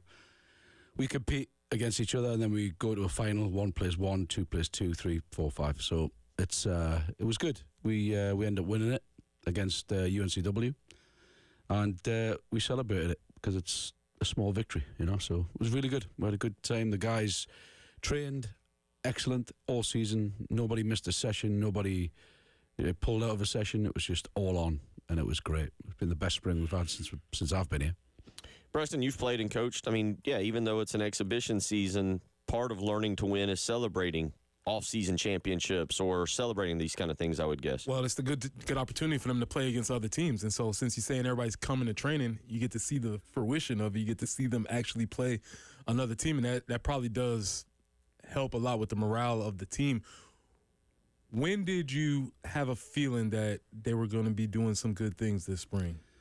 Well, we came off a 10-win season and narrowly missed out on the tournament in the fall, which was disappointing. But I think everybody felt good about winning 10 games, tying Clemson, being in the big games really close. So I think the momentum of that carried on, and 13 of the guys in the spring, 13 of the 18 who are back, are now back for the fall again. So trying to carry that momentum through fall, spring, it was important to carry it through spring. So we really went after it, and the boys reacted, right? And then the guy that we brought in at Christmas from Drexel, Whittaker, he was fantastic. He's been probably one of the best pickups mid-year we've ever had. So, and then our goalkeeper, Philip, who had a great fall, had an unbelievable spring. So just little things like that. Mika Abel, the German kid, who's been out with injuries a lot, he had an unbelievable spring. He looks fantastic. So just things like that, you start to see some really bright signs for the fall. It's a shame, and I said it to Jeremiah when we were talking, it's a shame we have to stop now for 3 months, So, but hopefully what they did in the fall, what they've done in the spring, they'll take care of themselves in the summer and they'll come back ready. Let's go real quick. You talked about having to stop since the last time we had you, has there been any more movement or discussion on going to a fall and a spring season that you've heard of? Is that something, or obviously, do you feel like more of the NCAA's focus and everybody else's focus on revenue share and NIL and trying to get that straight before they come and start working on anything related to sports? Yeah, there's been tons of discussion, especially in the ACC and the Big Ten. They've pushed and pushed and pushed, but again, it got shut down. It's been put back, back to the back of the line. I think you're right. I think in the current climate, with everything that's going on and what we're dealing with, rosters and profit share and the judgment that's coming out hopefully today, I think that's more the focus than men's soccer forming its own year-round league. So it may happen in the future. We don't know, but it's all discussion. So back to your team, year 5, is that right? Sorry? Year 4 or 5 for you? This is season 5 coming up. This will be season 5. And we've talked about it, the way your hiring process went down. You got in very late. You basically we always talk about, at least as a coach, you try to pick your ingredients to cook your meal for the season. You didn't get to go to the grocery store. Mm-hmm. Grocery store had been closed essentially by the time you arrived. You feel comfortable now with where everything is? You talk about guys, because I feel like one thing that you have talked about, you've talked with Shane Beamer, you've talked with Lamont Parrish, you talked with other coaches around here, is trying to build a culture of this is who we are. Do you feel like that's now, with the guys not missing training, you've finally gotten your mentality into your team? Yeah, I think for the most part, the culture's really good at the moment. I know everyone bangs on about wanting culture and we have culture, this, that, and the other. It's probably the hardest thing to get, and it's probably the easiest thing to lose. It's like respect, right? But I think where we are right now, we have a very good culture. Winning games and winning championships also helps that. But I think from the staff to the players, we have a very good mix right now. And the guys that we're bringing in some real good experience. Some older guys who are maybe just a one-year guy, but will really help us sort of, I think, burst through that little barrier that we've been facing. But right now, I'd say we feel the best we've ever felt about the program. We were talking about it yesterday and a little bit on Monday because of football wrapping up. How do you handle, at the end of this spring season, player meetings? What is that like for you, getting guys in? And because now with the transfer portal, we joked. Preston 20 years ago, 21 years ago, 22 years ago would walk into a Lou Holtz post-meeting, and it was Lou Holtz telling him, here's your situation. And Preston really couldn't say, Coach, I want to play more. I'm going to transfer. Because back then, Lou Holtz might look at it and be like, fine, can't transfer here, there, here. You got to sit out a year. And we'll see if we release you, or as Preston said, even give you a glowing review. How do you handle player meetings now, knowing that the players have a little bit more power? It's funny because I was talking to Shane about this the other night when we went to Florence. Yep. And we were talking about how many meetings he has to do. I only had to do 14 meetings this year out of 26 because guys are graduated, guys are leaving. I'll do an exit meeting with them, but the guys who are staying and coming back, they could walk in and say, hey, Coach, I'm out. You just don't know what's coming. Which is different than what Preston got to do. So you have to adapt, right? You've got to be flexible. You've got to sort of move with the times. If you don't, you sort of fall behind. So my approach now is to let them talk, right? I give them questions on the board. I've got a big, huge board in my office, and I had 5 questions for them. They answer the questions. We talk through their answers, and it's more about them. I make it more about them than me or the team or South Carolina. It's about them and how they feel and what's their promise, and you get a lot out of that. I think being more interactive than just a guy coming in, sitting in a chair, and you telling them how you feel about him. Obviously, you tell them what you think and how you feel and what the future holds and everything else, but I have switched it up a bit where it's more them to me, and it seemed to work really well, and we had no surprises, which was nice. So we did our meetings, and like I said, 13 guys are coming back. They all seem really pumped and ready to go. So I know some coaches have had some big surprises, walk in and say, hey, I'm out of here, at other schools as well that I've heard of. So yeah, I think we're in a good spot where we're retaining our guys that we want to retain, and we're moving ahead. Yeah, I'll tell you, let's hit a break. We'll come back, get a little bit more into your team. A little EPL. Tottenham lost yesterday. Was it yesterday or no? It was Monday. Monday. Again. Aston Villa lost. Man City scored in the final final 2 minutes in extra time yesterday and knocked off Aston Villa. But we'll talk a little bit EPL as well. And we got plenty more for Coach this morning as we roll along. You're listening to Preston Thorne, Jen Jensen, Bill Gunner, and joined in studio by head men's soccer coach Tony Anna. It is the early game. Preston here for our good friends at Integrated Media. Listen, we've been trying to tell you all this time that you needed to get set up. Well, you missed the big golf tournament. Maybe you missed the big basketball tournament, but it doesn't matter because you can still call the folks at Integrated Media to get yourself set up, especially now while the weather is still, you can still enjoy the weather. You can get Samsung Terrace TVs that are waterproof. You can get Sonos outdoor speakers for TV and music, or Wi-Fi that works indoors and outdoors. You can have all your devices, your laptop, your phone, your tablet, your big screen, all of them playing all the sports that you want. From home theater setup to adjusting your thermostat, maybe it's monitoring your security system from your cell phone, Integrated Media is the company that you need to call. So call Nathan and Michael at 803-948-8327. That's 803-948-8327. Or reach them online at integratedmediainc.com. It's online at integratedmediainc.com.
Bill Gunner for the Egton Law Firm. Local attorney John Egton and his team have been helping thousands of families deal with the IRS. Let's be honest, nobody wants to receive one of those mean, nasty notices from the IRS, maybe with an intent to levy.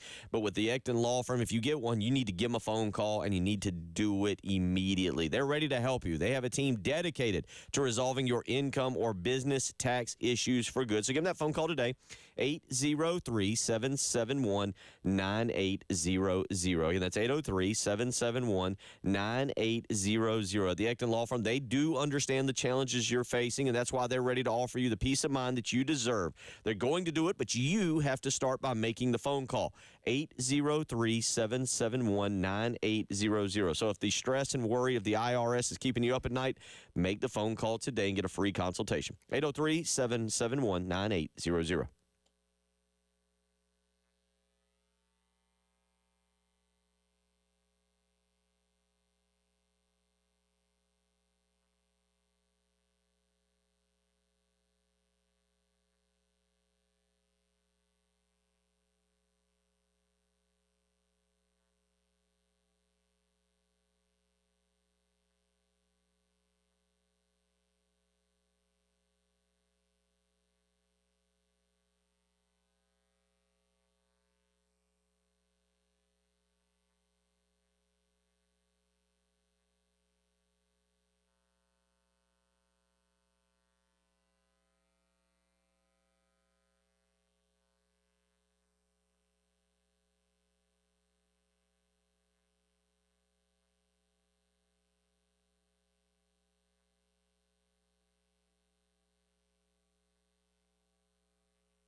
7:49 on a Wednesday morning. Joined in studio by head men's soccer coach Tony Annan, kind of talking about his team fresh off a spring Carolinas Cup championship, something to build on. Really putting together, even though it's odd how it works, but putting together a very strong academic calendar year. You mentioned it, 10 wins. I believe the first time that's happened since, I believe, 2017, maybe 2016, something like that. Yep. Just turned both of them. Yeah, one of them will work. Look, yeah, both of them. 2016, yeah. So first time for that. Now you build off of it with a very strong season. One of the things you mentioned I was going to ask you, and I can't remember if we've had this conversation on air or off air, but when you got here, I think your thought process was building through the high school ranks, and then you looked around and you saw like Marshall and West Virginia and them.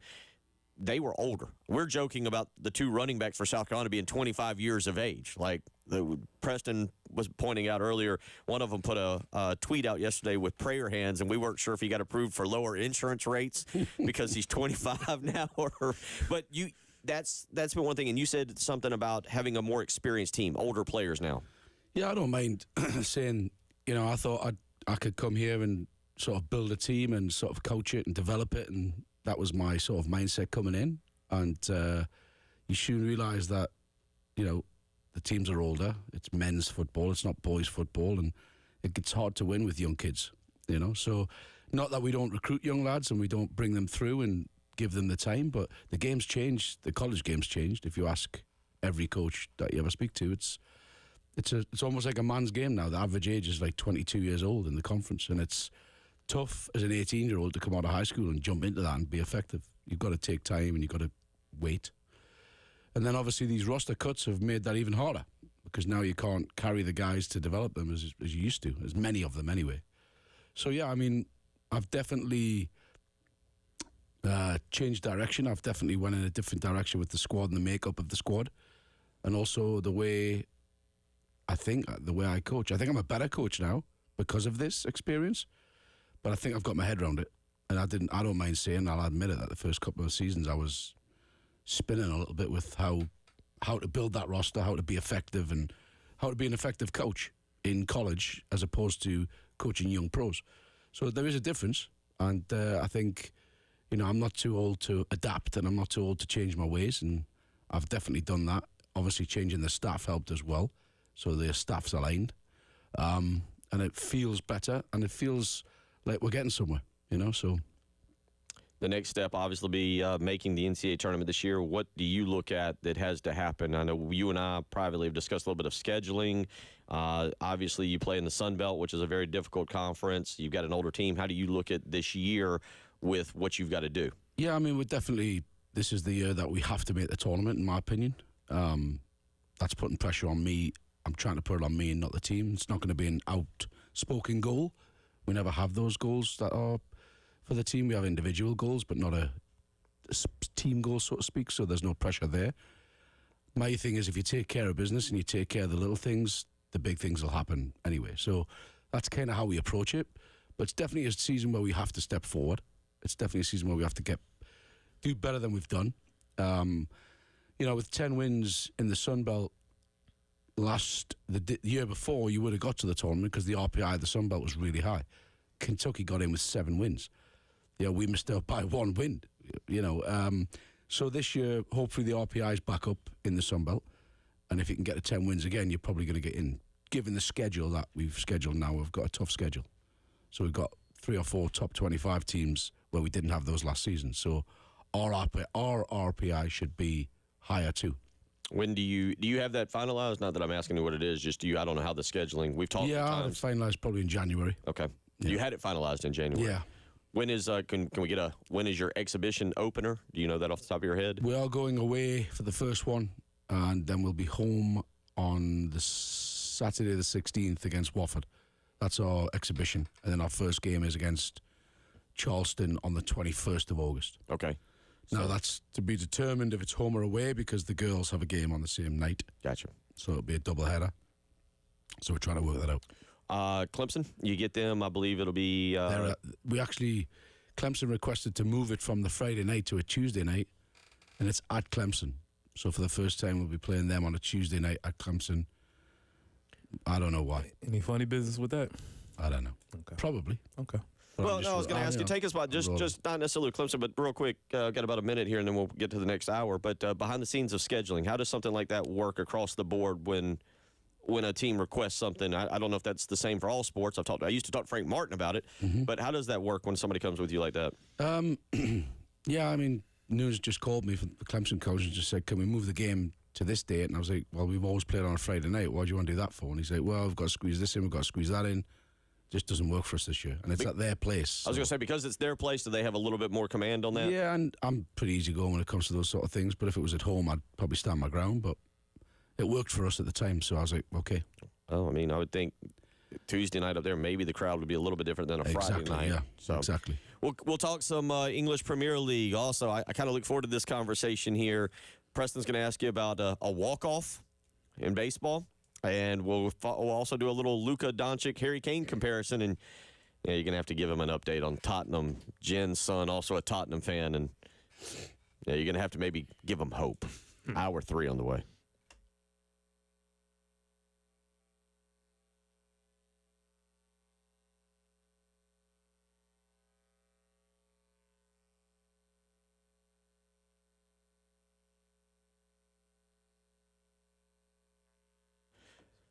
Bill Gunner for AAA Heating and Air, where the summer is coming. And you probably heard that show where they always said the winter is coming. Well, guess what? The summer's coming. And here in Columbia, if you're not ready, you could be in a lot of trouble because it gets pretty warm around here. Don't allow that to happen. With your heating and air unit, if you need a brand new one, AAA Heating and Air is always ready to take care of you. But maybe you just need some repairs. Well, AAA Heating and Air is really taking care of you right now. They've got your back. They are offering up to 12-month payment plans on repairs with no credit check. That's right. No need to worry about your credit score. As long as you're a homeowner with a valid bank account, you will be good to go. So maybe you just need repairs on your heating and air unit. Call AAA Heating and Air today and line up them to come out and check it out. 803-677-1500. Again, it's 803-677-1500. You need to tell them. You heard it right here on 107.5 The Game with Bill Gunner. But they can take care of you. 12-month payment plans with no credit check. Call AAA Heating and Air today. Tell them Bill Gunner sent you.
I-26 eastbound before exit 91. The left lane is blocked, so dealing with that kind of a slowdown this morning. Stay right, I-26 eastbound before Columbia Avenue, exit 91. Also, an accident, Bluff Road at Beltline Boulevard. Courtly Mill at Highway 378. Hard scrabble at Elders Pond Road. Also, we have a tie-up I-77 southbound at Bluff Road. Monticello near I-20. 2 more to make you aware of: Broad River Road near Beatty Road and Spears Creek Church Road at Wood Creek Farms Road. We are going to see some scattered storms later this afternoon. Starts out with a little bit of scattered rain throughout this morning, and then scattered storms possible after about 2 o'clock today. High of 81. Some scattered thunderstorms tomorrow. High of 79.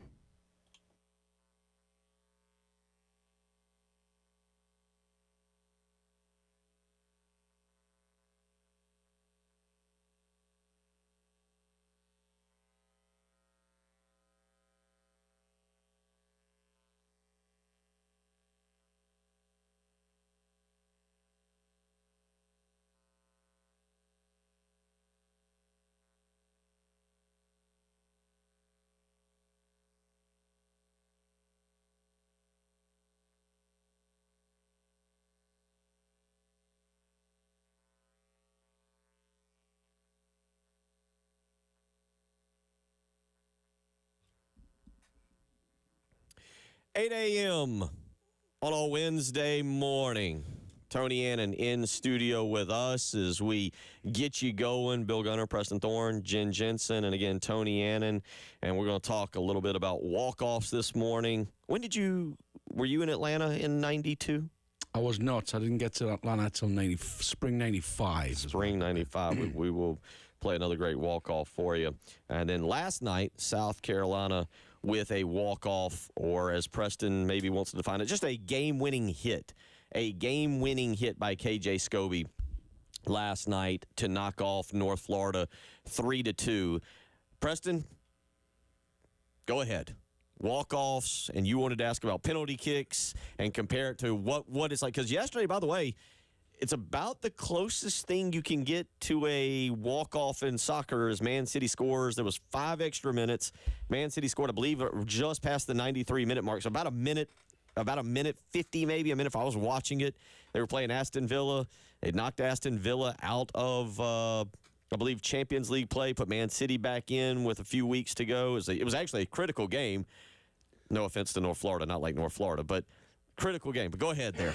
So is there a concept of walk-off in soccer? Is that a thing? Is it? I'd say probably a last-minute winner. A last-minute. Same like a. If you go back, if you go on YouTube, I'm sure you'll find this. But I think it was Watford-Leicester. Watford got a penalty in the 90-something minute to be promoted. It was a playoff. The keeper saved the penalty, threw the ball, and Leicester went down the field and scored at the other end. That's probably the closest thing to what you're talking about. But you got to go look at it. It was Watford, Leicester, I believe. I can't remember if it was somebody else. But all right. Crazy ending. That's probably the closest thing you'll get, or a last-minute penalty, or a last-minute goal, I guess. Last minute. So what would be the penultimate feeling? Would it be to win on a penalty or to win on a last-second regulation goal? Last-second regulation goal. Why? I don't know. It just feels better. It feels better, I guess. Yeah. But if you go back to when Man United were in their prime, with Giggs and Scholes and all them, they would win games in the 88th, 89th, 90th minute. Was that all the time? Was that a strategical thing they were doing, or they just had guys that kept playing to the end? I think if you watch the documentaries about it, they just believed they would score, and they would win games in the last 5 minutes a lot. Isn't it strange how, even though you know all of these technical expertise and you know all the strategies, it could come down to something as silly as we believe we can score and we do it. Yeah, and you put so much pressure on the other team, they make a mistake. That's the beauty of soccer, you know? Well, was it yesterday, kind of like you said, Man City? But that was a huge match just from the standpoint of getting back into the Champions League and everything that they had to do. You and I were kind of talking about it. There was a huge one on Monday when we were down in Florence. Nottingham Forest wins 2-1, which moved them ahead of Newcastle, I believe, for Champions League. So this is the interesting thing about soccer is Newcastle, Nottingham Forest, Man City probably not going to win the league. It would be, I think, a miraculous. I don't even know if they're. I think Liverpool could win it tomorrow or today. I think it's today. I thought Arsenal was playing it. I could be wrong. They can win it in the next game, Liverpool. Whenever they play, they could win the league. So the league could be over if they win the next game. But but yesterday trying to get back into that Champions League, which is more money. We were also talking about the secondary league, Europa. No, what is it right below the Premier League where we were talking where Championship League where Leeds and I believe Burnley have already secured to come back up. Southampton's already go back. It's a really interesting system that I'd love to see put into some form here in America. You know, USL have done that. So you've got MLS, who are non-relegation promotion. USL have just adopted relegation and promotion. So it'll be the first time in American sports that in any American sports, there's relegation and promotion.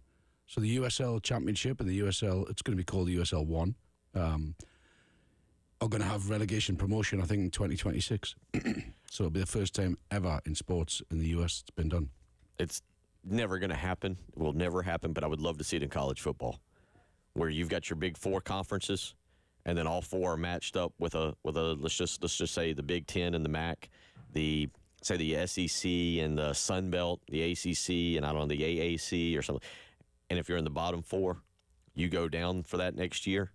And if you're in the top 4, I'd love to see it. Would be wildly entertaining to see that in college football. NFL would be fine, but you'd have to add more cities and all that. NFL. But I think being a college guy, would it be dangerous? Yeah. One year you're playing in the SEC, the next year you're in the Sun Belt. Mm-hmm. I would. Well, I mean, the system. I assume that it's designed to make sure that teams are trying. Because if you think about, let's say, if you take Major League Baseball, there's like 10 teams that are not trying. They're just raking in the dough. They're getting a revenue share. They have no threat of not playing. And so that's why it's designed, is to make sure that you have to put a consistent effort out. I mean, something's on the line. Right. If you get promoted, you get a big package. The other thing is if you get relegated, you get a big money too. You get money for going down. But there's something on the line for the team, for the player, for the fans. Mm-hmm. I mean, imagine being a fan in a big game where you could get relegated. Imagine that feeling. It's just different. It makes sports, I think, way more competitive. Yeah. And it spills into the fandom. All right. Back to the question about walk-offs. I don't remember the exact where it is. I think somewhere along the you help me out. I know they had it in the World Cup for a while, but the golden goal, is that still? That's gone. It's gone completely. A couple people are weighing in and asking. Marshall and Paul both weighing in with asking about the golden. What was that? So basically, if the game was tied, it went to golden goal, which was the first team to score. Which sudden death. Yeah. Sudden death is like same sort of thing as a walk-off, I guess. That could be a long time in soccer. Yeah, it could. I think that's why they binned it. They did it 3 times and went, oh. Now it goes 10 minutes or 15 minutes of extra time each, and then penalties, which is still a long time. All right. They got rid of it in college as well because of the length. What could happen? Yeah, you could end up playing. You could end up playing for a while.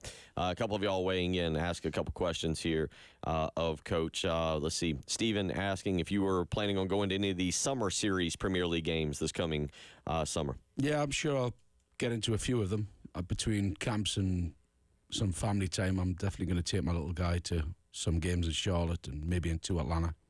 Speaking of camps, I want to remind you, if you've got a son or daughter, plenty of great soccer camps going on, but none better than the Tony Annan soccer camps right over at the stadium. We've been out there a couple times.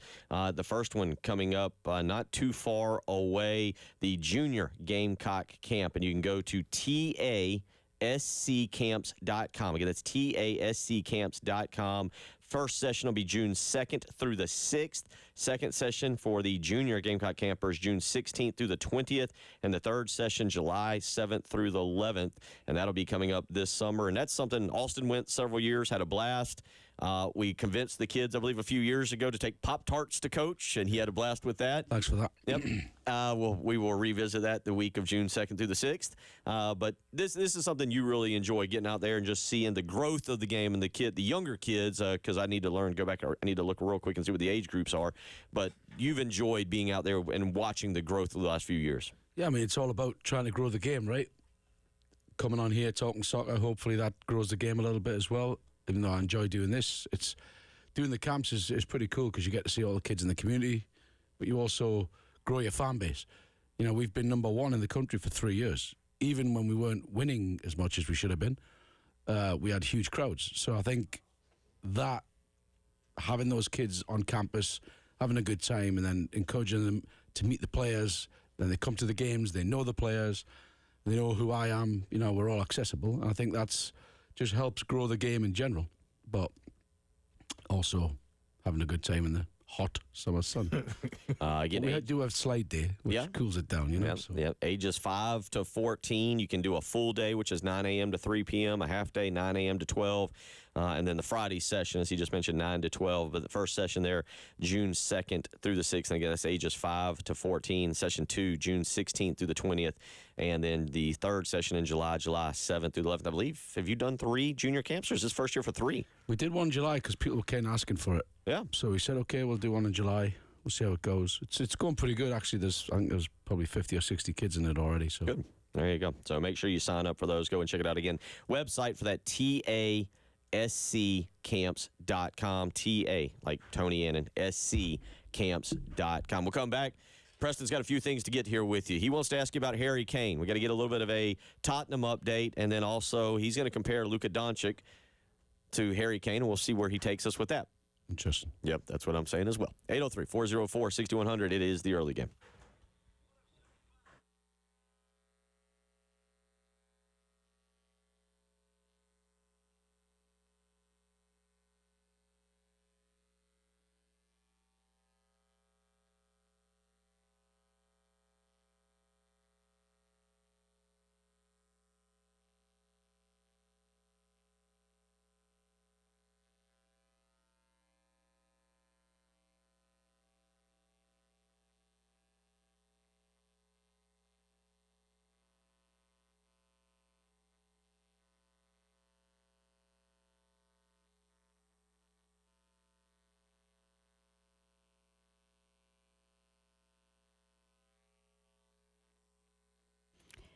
You know, they say perfection is a journey, and our journey led us to Carolina Stone Craftsman just outside Columbia in Chapin when we were looking to update a couple of bathrooms. We needed countertops for those, and we went up there, toured their fabulous showroom, and I mean, it is a fantastic showroom.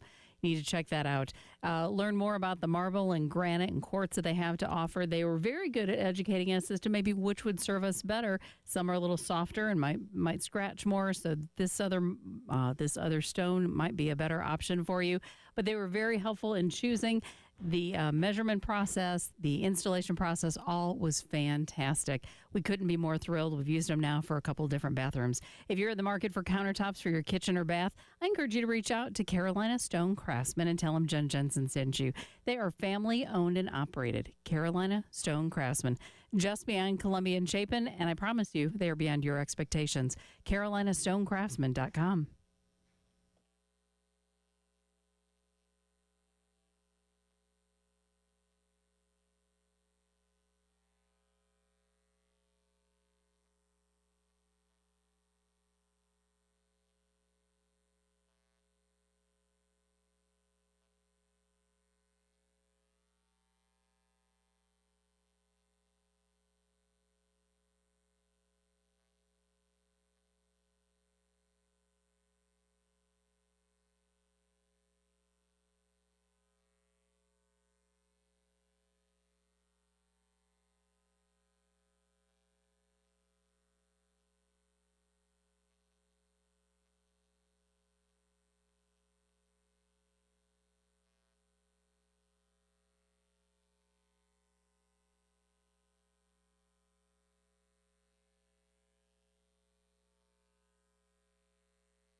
And we're still seeing an issue there. I-26 eastbound before exit 91. It is a bit of a slowdown yet there. The left lane is blocked, so you're going to need to be staying to the right. Bluff Road at Beltline Boulevard, also an accident there. Courtly Mill Road at Highway 378, not a great place for an accident, so big slowdown there. Hardscrabble Road at Elders Pond Road, as well as Hardscrabble near Lake Carolina Boulevard. And Monticello Road near I-20. Do be careful out there. Going to see some scattered showers today, scattered thunderstorms possible later this afternoon and into this evening. We'll see that pattern again tomorrow. Today's high 81, tomorrow 79. Right now, it's 61.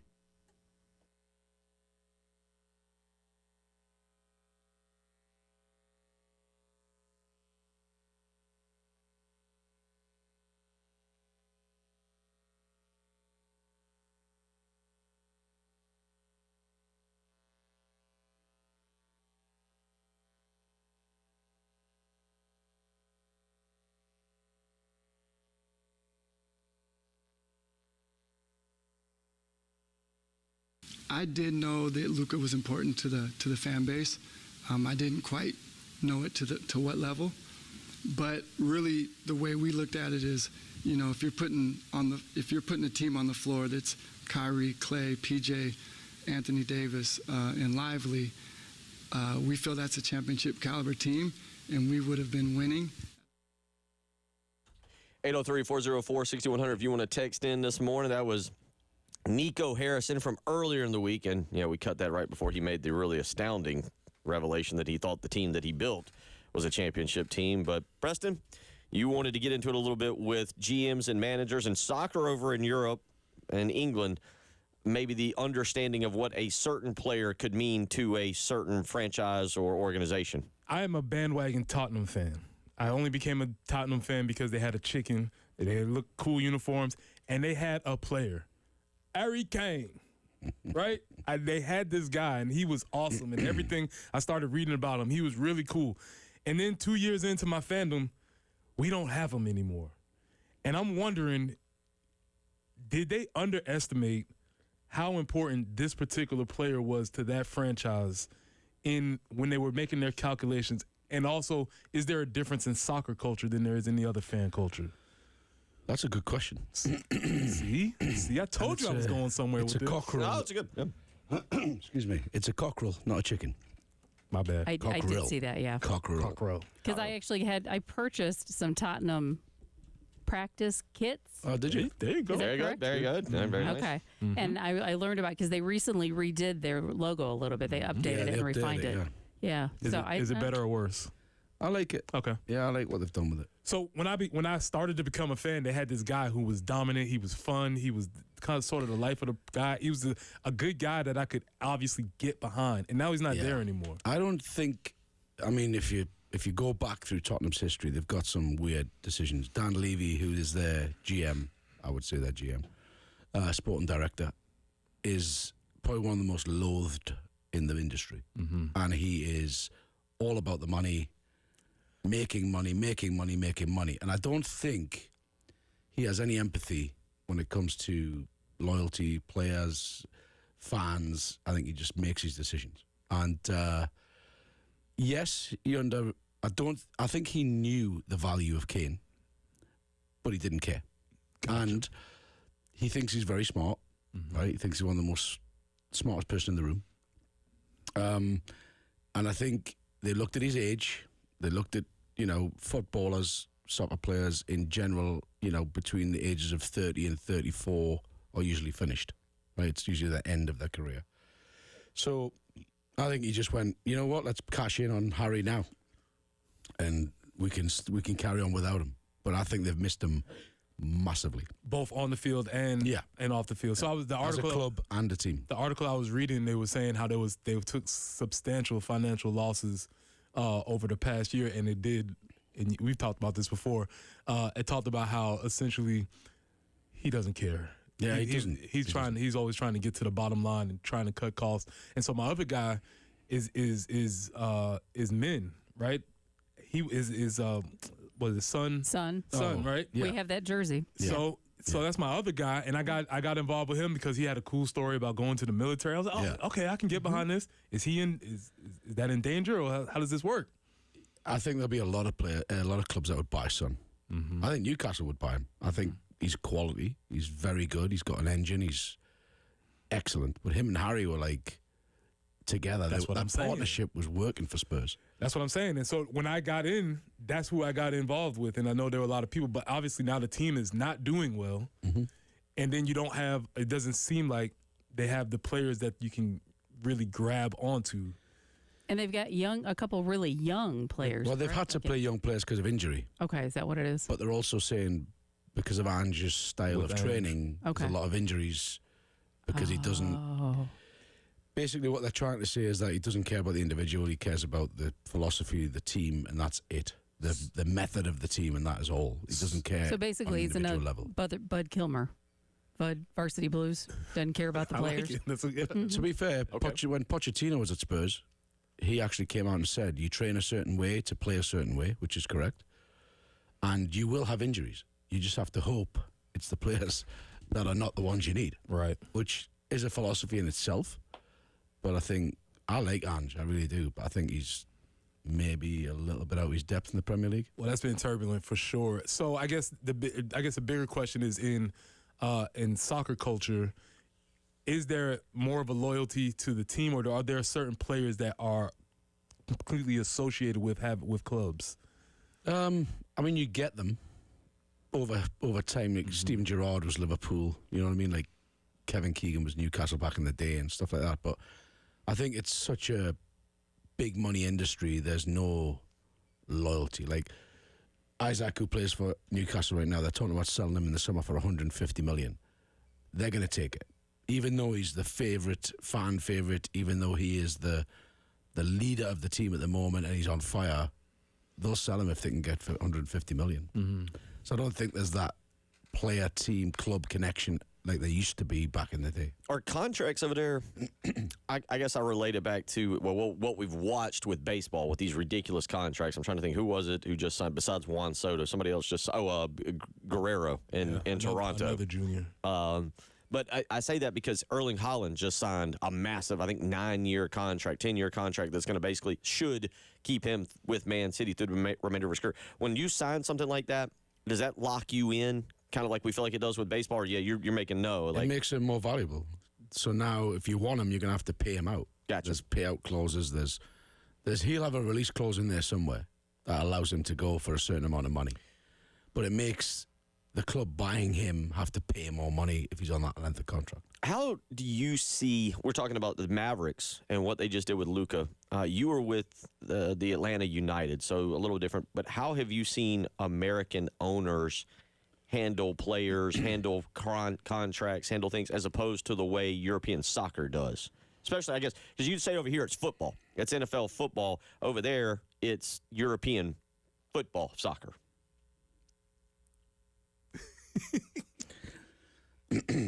I think it's getting better here as far as they're paying more money. Well, I don't mean the money. I mean like how they handle player. I'm trying to think like how they handle player contracts, how they handle player contracts and cutting players. Like we always laugh. Bill Belichick was, or maybe it was Robert Kraft, or maybe it was Tom Brady, was the best at like saying, all right, kind of what you just said about Harry Kane. These guys are at the end of their rope. We're going to cut them right now and bring in another line of players. And that was part of what sustained the Patriots dynasty. I don't mean... He tried to do it to Tom Brady. Yeah. Well, he kind of did, didn't he? Did Brady... See who that worked out for. But I say that, like, how do you see... Because over there, the money is so substantially different. I'm just talking about how they handle... I don't think it's too dissimilar how they handle it. If, a player comes to the end of his career and they don't give him a contract, or they give him a really poor one, or they give him a 1 year to try and carry him through. But I don't think it's as brutal here as it is there in the MLS yet. But you also don't have the scope that the European football does at the moment as well, right? So, excuse me, I think it's getting there. The sort of brutal side of it is getting there. But I think that there's a bit of a softer edge here than there is there. Oh, that's what and the pool of players here is smaller than there. So when you have more players, you can be You can be more cutthroat because there's more people to choose from. Yeah, and I don't think the pool here is as big as it is in Europe, obviously. And you've got the relegation promotion thing that we just talked about. Well, you got that. I was also thinking more of you can go to, because what Harry is in Germany now with, is it Bayern Munich? Bayern Munich, yeah. Yeah. So we don't ship NFL players off to Mexico NFL or Canadian NFL, which is actually an interesting concept. Where over there you go from playing in England to playing in Germany to maybe going to play in La Liga in Spain. So it's a really interesting situation. But the money is so much, and kind of I feel like what you're saying is over there, it's far more cutthroat. Like, it's far more cutthroat with how they view contracts and what they're going to do. You're talking about the player for Newcastle. How old is he? Isaac? Yeah. 24. So young guy, and they're basically going to be like, all right, we'll take the money and run. I don't think they want to. And the CEO, and Darren, who used to be the president of Alana, has said there's no intention to sell him. And the owner, chairman of the PIF, which is the Saudi Arabian ownership group, said there's no way because he's my favourite guy and we're not selling him. But someone comes up with 150, 180 million. Everybody has a price. You're going to go, you know what? Let's look at this, you know? So I think they can hold out and make people pay way over the odds. You know what? To that point, though, I think, well, let me speak for myself. As a fan, if they just say, hey, man, this was the number, we had to do it, I would more so accept that than what Nico says. It says, no, we're going to actually put a better basketball team, because now I feel like you're insulting my intelligence. So let me give you the example. What I'm trying to correlate, and tell me I might be a little off on this, but if Jerry Jones is like, in an attempt to win a Super Bowl, I'm going to buy Patrick Mahomes from the Chiefs for $200 million or $250 million. But we need a quarterback. Prescott's not cutting it. If you're a Chiefs fan, are you like, yeah, okay, we got $200 million? If you're the organization, because of what the Chiefs are doing, you see, that's how I kind of correlate it. I'd be better with that than them saying, well, you know, we got this younger guy here, and he's going to be a little bit better than Patrick, and we'll see in the future. Because that's just not true. And this is where I'm going. Like, if I'm saying it wrong or if I'm wrong, just tell me. But it's like over there, they're like, okay, we'll do that. Where if somebody did something like that, Jerry Jones is looking around like, we'll send you Prescott, he's your quarterback, and we're going to buy Patrick Mahomes for $200 million. Why does that not happen? That's my question. Well, that's because I don't see it over here like it is over there. But why doesn't it, like the stakes of the NFL and the money in the NFL, why does that not happen? Why does the guy with more money not say, I'm going to pay for this guy and bring him to my team? You can do it in free agency, but the thing is over there, what you're saying is it's the same. They don't want to trade him. He's not going. Isaac is not Man going City to free built their team with their money. Yeah, it doesn't happen because the owners in the NFL are all working on the same team, and they all say like, hey, let's not do that because we don't want these guys. Because we're all trying to make money together. Correct. Yeah. 803-404-6100. Jeff weighs in this morning. Says, I have fond memories of Gamecock soccer camp back in the late 70s. I would highly recommend it to anybody. Kentucky Joe says, even Kentucky fans pull for Coach Annan and Gamecock men's soccer. Thanks. Took down Kentucky a few years ago, so yeah, they beat us in the final last year. Yeah, and we'll come back to this question on the other side, a question that we're always asking. Has Coach seen any cool birds lately? We'll get the answer. We'll get the answer. Okay, save it. We're teasing it. What cool birds has Coach Annan seen? We'll ask him when we come back. You're listening to the early game.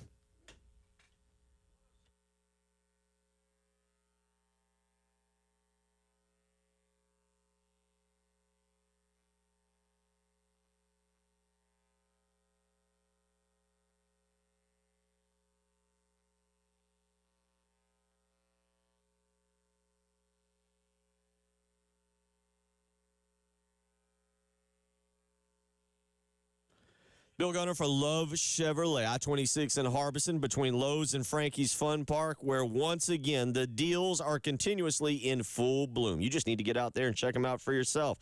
I-26 in Harbison between Lowe's and Frankie's Fun Park, and check out the 14 acres of brand new Chevys. That's right, the award-winning Chevys. They are on sale, and as a matter of fact, Love Chevrolet has exclusive specials on Suburbans, Tahoes, Silverados, whatever you're looking for, you're going to find, because with 14 acres of brand brand new Chevys, the folks at Love Chevrolet are always taking care of their customers. That's exactly why they have been your trusted hometown Chevy dealer since 1961. So go visit them today and check out why all these satisfied customers are talking about the great service, the great deals, the great inventory at Love Chevrolet. Again, I-26 in Harbison between Lowe's and Frankie's Fun Park. Check them out on the web as well, lovechevy.com. And together, let's drive.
It is a little bit on the busy side, I-26 eastbound before exit 91, still encountering a slowdown there because the two left lanes are now blocked.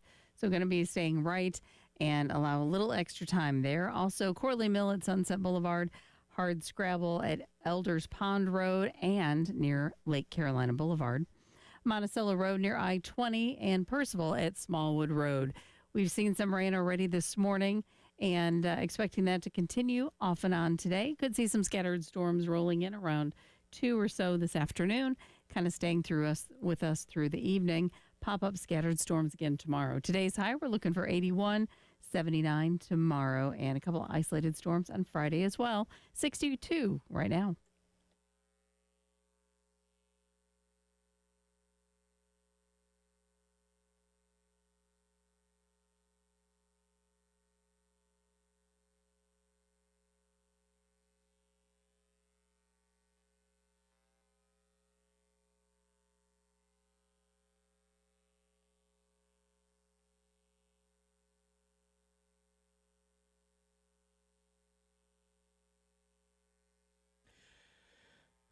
803-404-6100 if you want to text in this morning, as some of y'all have done. That's right. We are 107.5 The Game in Columbia. Kenny weighs in and says on the text line, please let Coach know that today I'm the biggest Crystal Palace fan. You'll never walk alone. Go Reds. Also, P.S. My wife left me for Burnley FC since she found out J.J. Watt was a minority owner there. Sorry. Tough break. Tough break. Yeah. I hope Palace delay the win. Delay their win? But if they win today, it's done. All right, what is done? Liverpool will win the league. Oh, is that what it is? Yeah. Gotcha. Okay. Yeah, I was going to say, let me pull back up here. I think we've got, is it just one match today? I believe it's Arsenal and Crystal Palace. Is that right? No, it's Liverpool. That's what the question just was. It's Arsenal and Crystal Palace. Arsenal. Is it? Yeah. I thought it was Liverpool, Crystal Palace. There's a reason I know this. Yeah, we won't discuss. You're ahead of me. We won't discuss. There's a reason why I know this, but there is a reason. Okay. Well, let's just hope they do. Birds. Last time, and by the way, the texter who sent in the question about any cool birds, you get the program and you're here constantly and remembers. I think last time you were telling us one of your hobbies was bird watching. When I was a young boy. Okay. Not now. Well, I don't know. Hey, Lamont washes his car to get away from everyday life. You might just wander out in the backyard and just... Photography is my thing. If I could just go away with my camera and take pictures, okay. that'd be me. That'd be me. That's my release. But when I was a young... Geek out? Sorry? Do you geek out, like, apertures and the ISO and all the things? Yeah, I'm pretty into it. I haven't been the last 4 or 5 years because I've been consumed by trying to turn the program. But I took my camera out to Utah when I went out to Utah with the kids, and I was just telling Preston, I got a new HD card. I took about 250 I thought, really good pictures. I got home. I was like, where's the camera? It was in the rental car console, hidden. And I forgot it was there, so my camera's out in Utah still. So, well, I assume my really nice camera. I assume you've contacted somebody, and they're. I have. I'm chasing it down, but I'm, You never know. You never know. Oh, no. It's a nice camera. If I found it, I'd be like, ooh, nice camera. But anyway, when I was probably 8 or 9 years old, I was in the Young Ornithologist Club at school, and the reason I joined it was because they got to go out and go around town and miss class. So I was like, I'm joining that one. Yep. Anyway, I've got an eye for a bird now, so I can really spot birds and know what they are. And my wife gives me pelters about it. Oh, Daddy will tell you what that is, I'm sure. Like one of those. And now I do it on purpose. If there's a bird flying by, I'll be like, oh, look at that, goldfinch, nice. So she just rolls her eyes at me. So it's just an annoying thing now. But when I was in Colombia last year, that's what love really is all about, just annoying things. That's where the story came from, right? Yeah. So that's why you joined the Gamecocks. Yeah, see? Obsessed with birds. See? Just saying. Oh, cockerels. Cockerels. All right, so what have you seen lately? Or what did you see? In Utah, I saw a ton of magpies. And I don't know if you've seen a magpie, but they're beautiful birds. But magpie is also the bird of Newcastle, would you believe? I was going to say, I knew there was something, but I couldn't who. And there is we are getting so far off here, but I'm going to go anyway. But there's a rhyme, and if you see one magpie, it's sadness. So it's 1 for sadness, 2 for joy, 3 for a girl, 4 for a boy. That's the rhyme about magpies. But magpies are thieves. Oh. Because they commonly fly into homes and steal shiny objects. So there's tons of cases where magpies got in the window, stole rings and chains, and they find the nest, and it's in the nest. Anyway, I saw a ton of them, and I saw a ton of blue herons, which are the big, tall, skinny ones on the river. So yeah, I was very, very happy with the bird watching in Utah. Yeah, I'm just reading the AI overview for the magpies. Not good guys. No, they're honorary birds. Yeah, not good guys. Loud. They mimic other birds. Yeah. Even human speech, territorial in the nature. Yeah. Not good dudes. They're pretty. They're omnivores too, I think. They eat things. So they eat magpies, people. not good dudes. But and they steal your jewelry. If it's shining in the sun, they'll steal it. Bad guys. Shiny objects. Wow. Bad guys of the bird community. And that is the symbol of Newcastle. Is a magpie, which I don't know if that's a good thing or a bad thing. For sadness or for joy or for thievery? If you see 1 on its own, yeah, then sadness will come. If you see 2, then joy will come. So I'm wondering where it's representing there for them, for that team. So there's 2 in there. Hopefully there's 2 this year, you know? Yeah. And we get the Champions League again. That would be good. Have you checked out the Purple Martins and Lake Murray? I haven't, but, now you said that. Yeah. Yeah. You need to check out between like June and August. Yeah, that's something you need to check out. Bet you didn't think it was going there this morning, did you? There you go. Hey, we cover a lot of different topics, and certainly Still keeping it local. That's right. Keep it. Yeah, and she's right. I know we've talked before, and you've taken the family out and done some camping on the lake, and it's worth the trip down to Bomb Island. Or I think some people are now calling it Goat Island, Jen, because I think there's goats up there. But it's worth going to see the Purple Martins. I'll get my camera back. Yeah. Good luck with that. Good luck with that. Preston, we got a few minutes left in this segment, but you wanted to ask Coach about a soccer equivalent to playoffs, kind of like what we have. So there's playoffs, and Bill, you've been going on about NHL playoffs. Love NHL NBA playoffs are different. NBA playoffs are different because now we actually play defense. You don't play any defense during the regular season, but now when the NBA playoffs come along, all of a sudden you see guys playing defense. In the NHL, they don't fight in the playoffs because guess what? Possessions are important. You can't have a guy. And I was wondering if there's a soccer equivalent, like there's a regular season way to play, and then is there a tournament way that do things change any during the tournament? No, I think it goes back to relegation promotion. Gotcha. It's on all year. Because you can't afford to lose. You can't afford to lose. You don't want to slip into the bottom 3, and you're fighting to get out of the bottom 3. Right. So I think the playoff sort of mindset is there all year long. Mm-hmm. There is playoffs in the championship to get up. Mm-hmm. So 2 go up automatically, and the 3rd is a playoff. But there's no like strategical thing because when you watch the NBA playoffs, you can clearly see like, oh, No, I guys don't are think there's a deciding strategy. I think in the soccer world, I think everyone goes all out all the time. right. And also, there's fewer games. I imagine the in-season tournaments probably help with that. Also, all of the different leagues that you're qualifying for. Well, most of the championship teams, they'll probably play in the FA Cup, but they don't play in the Champions League. They don't, it's. I think the Premier League teams play more games because they're obviously better teams and they knock those teams out early. You know what I mean? Mm-hmm. That makes total sense. Championship's probably the hardest league to get out of because it's so competitive and it's so.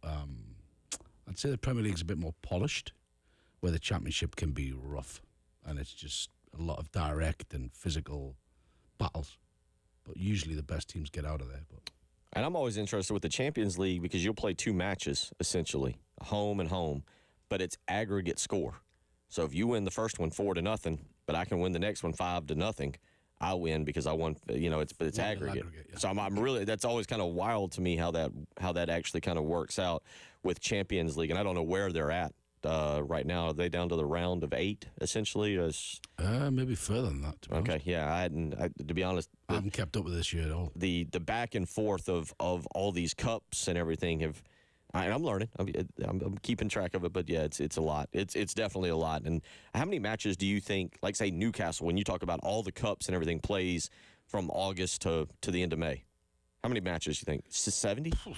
80? If you get to the finals of the Cups and you're all the way down, I'll put you 60, 70 games. Wow. 60, yeah, over the period of time. 803-404-6100. We'll come back. We'll wrap everything up with Coach Annan. We'll wrap up our Wednesday morning show. You're listening to The Early Game.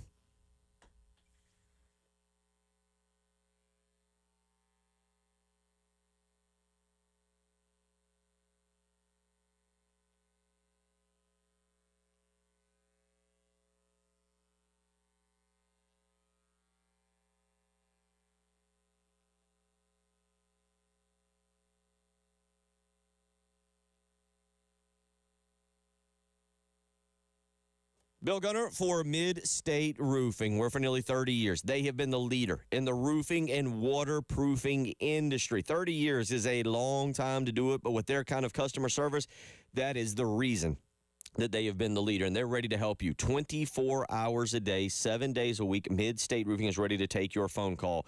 If it's after hours, you'll speak with an on-call technician, and if it's during hours, a Mid-State Roofing employee. Both will help you with a maintenance contract. So whether it's your home or your business, whether you're here in Columbia or Florence or Myrtle Beach, Aiken, Augusta, Greenville, Charleston, wherever you are in this great state, Mid-State Roofing is ready to help you. They design and install bonded systems with a protective guarantee that it keeps your operation dry and running long into the future. Give them a phone call, 803-356-1919. You want to tell them you heard it here with Bill Gunner on 107.5 The Game. That number again, 803-356-1919. That's Mid-State Roofing.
Final segment of the program here. Tomorrow morning, Draft Talk, Preston Thorne. All draft all day tomorrow. Big day tomorrow. Big day for the draft. There's no soccer. 14, 13, you got people out there in Europe, and I guess Europe, across that basically they're scouting from 10 years old, 9 years old? Early on that. Man City's got a youth F team. It's ridiculous. And then once they get you in the club, they just hope to keep you there. They sign you to a contract. I mean, it sounds stupid, but I don't know if they sign you to a contract when you're like 6, but maybe it's not money, but it's to keep not you in that their young, club. But I think they start signing things around 10 now, 11, to keep them for a few years, and then they can let them go. And it's kind of brutal, to be honest. You talked about it. I'm a product of that, where, you sign a contract at 15, you leave school, and you go, okay, I'm going to be a professional for the rest of my life. This is it. I've done it. Here we go. And then at 19, they turn around and say, no thanks. No help, no feedback. No, we're not taking you on as another professional contract or this. And they could let you go at any point, and you've got no... excuse me, I've got allergies. You've got no sort of recourse, and you just you're out into the wilderness of, I don't have a club, and I don't know what to do, and nobody helps. Now they've got things in place, like sort of player care, where they help you ease back into whatever you want to do. Almost civilian life is almost what you would call it. Yeah, but back then it was, in the 80s, 90s, it was like, no thanks, bye, out you go. And then over here with the MLS, is it the same? There's a draft from college, obviously. We had 2 guys drafted this year. Okay, I didn't see this. Who and where? Ethan Ballack and Jonah Bigger. It's the first time the program's had 2 guys drafted to the MLS. So that was another big sort of... For people that want to follow them, because that MLS is about to get going if it hasn't already, I believe. Yeah, they didn't go. They're going to... So now what they can do is you can be drafted and wait 1 year and hold the rights of the player. Jonah and Ethan, I didn't think were ready to go into a first-team environment. So they're staying 1 more season. Their choice, not mine, but my advice was I would wait. Mm-hmm. You're not ready to go and compete with the... Who were they drafted by? Ethan got drafted by Nashville. Okay. And Jonah got drafted by DC United. Do you think for younger players, is that the better way to do it? Kind of like what we've got, where we'll talk a lot tomorrow about the NFL? There's a debate about it right now. Should they come to college and play 17, 18 games, and grow up? I think there's an argument for both sides. Mm-hmm. I think the majority of kids who sign at these clubs now never pan out. I don't think college would be a bad option for them for maybe 2 years. Then go back to your club and try to start being a professional. The level of MLS Next, which is the league they play in, which is the reserve team league, I don't think it's that good, the way they're developing at a high level. I think they're under more pressure in college than they are there. If you watch some of those games, there's no tackling, there's no pressure on the ball. I mean, it's like, what is this, So there's a debate about it. Obviously, I've lived both sides, but when I was at Atlanta, we were in the USL Championship, which was a competitive man's league. Mm-hmm. You put a kid in that league, he grows up real fast. But now this MLS Next, it's a little bit of a bubble. And I think the best college teams would give most MLS Next teams a run for their money.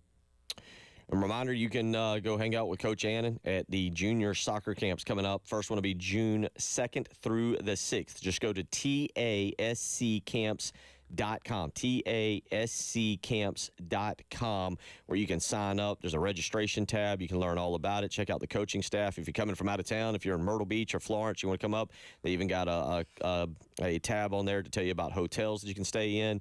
First session is June 2nd through the 6th. You can do a full day or a half day. Second session is June 16th through the 20th, and the third is July 7th through the 11th, and you can come up and hang out with Tony Annan, meet a lot of players. I know Austin, my son, participated in it and got to know several of the players and got to know several other just of the club coaches around here. Yeah, we have a good stuff. I think we run a good, fun, good. I think you get a lot out of it, soccer-wise, but we try and have as much fun as we can, So we got that coming up. Again, you now go into your off season. This is for you. a very odd time because the NCAA rules basically tell you to stay away from your team and just allow them to do whatever they're going to do. Yeah. I mean, we're recruiting. We've got a few pieces left to bring in. So between our portal opens May 1st for 2 weeks. Okay. So hopefully there's no surprises. Yeah. It doesn't look like there will be, but you never know. The way things go on in college sports now, people talking and the agents, and it's crazy how much influence these guys have on these kids. So it's hopefully no surprises, and we've got, like I said, 2 or 3 pieces to add, and then we'll be done and sort of getting ready for the fall. All right, and we'll obviously continue to have you on here. Preston, did you correlate the Luka Doncic, Harry Kane situations there? Yeah, it makes perfect sense to me. It was just a question that just came up in my mind that I was just wondering about those specific players because soccer is so dominant as far as the player is concerned, but I didn't know whether there was a link to the overall team, and also my team is struggling. So, yeah. And my guy is gone. It's a rough day. We'll get you a lot of draft talk tomorrow. Football hands, breaking down all kinds of hand sizes and all the 40s and all that. Draft day talk. Coach, we always appreciate it. Happy to be here. Appreciate it, Coach. Cheers. Y'all have a great rest of the day.